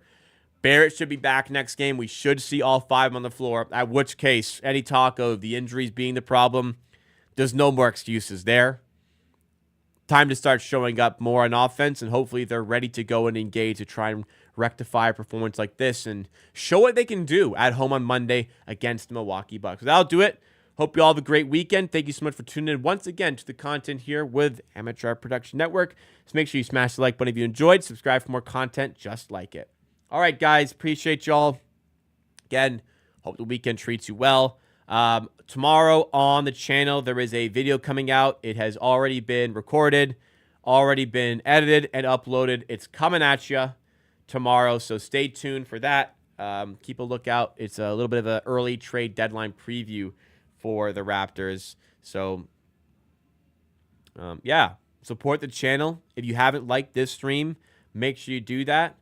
And, yeah, hope you guys do well over the weekend, and I'll see you on the next one on Monday, hopefully with a healthy starting five.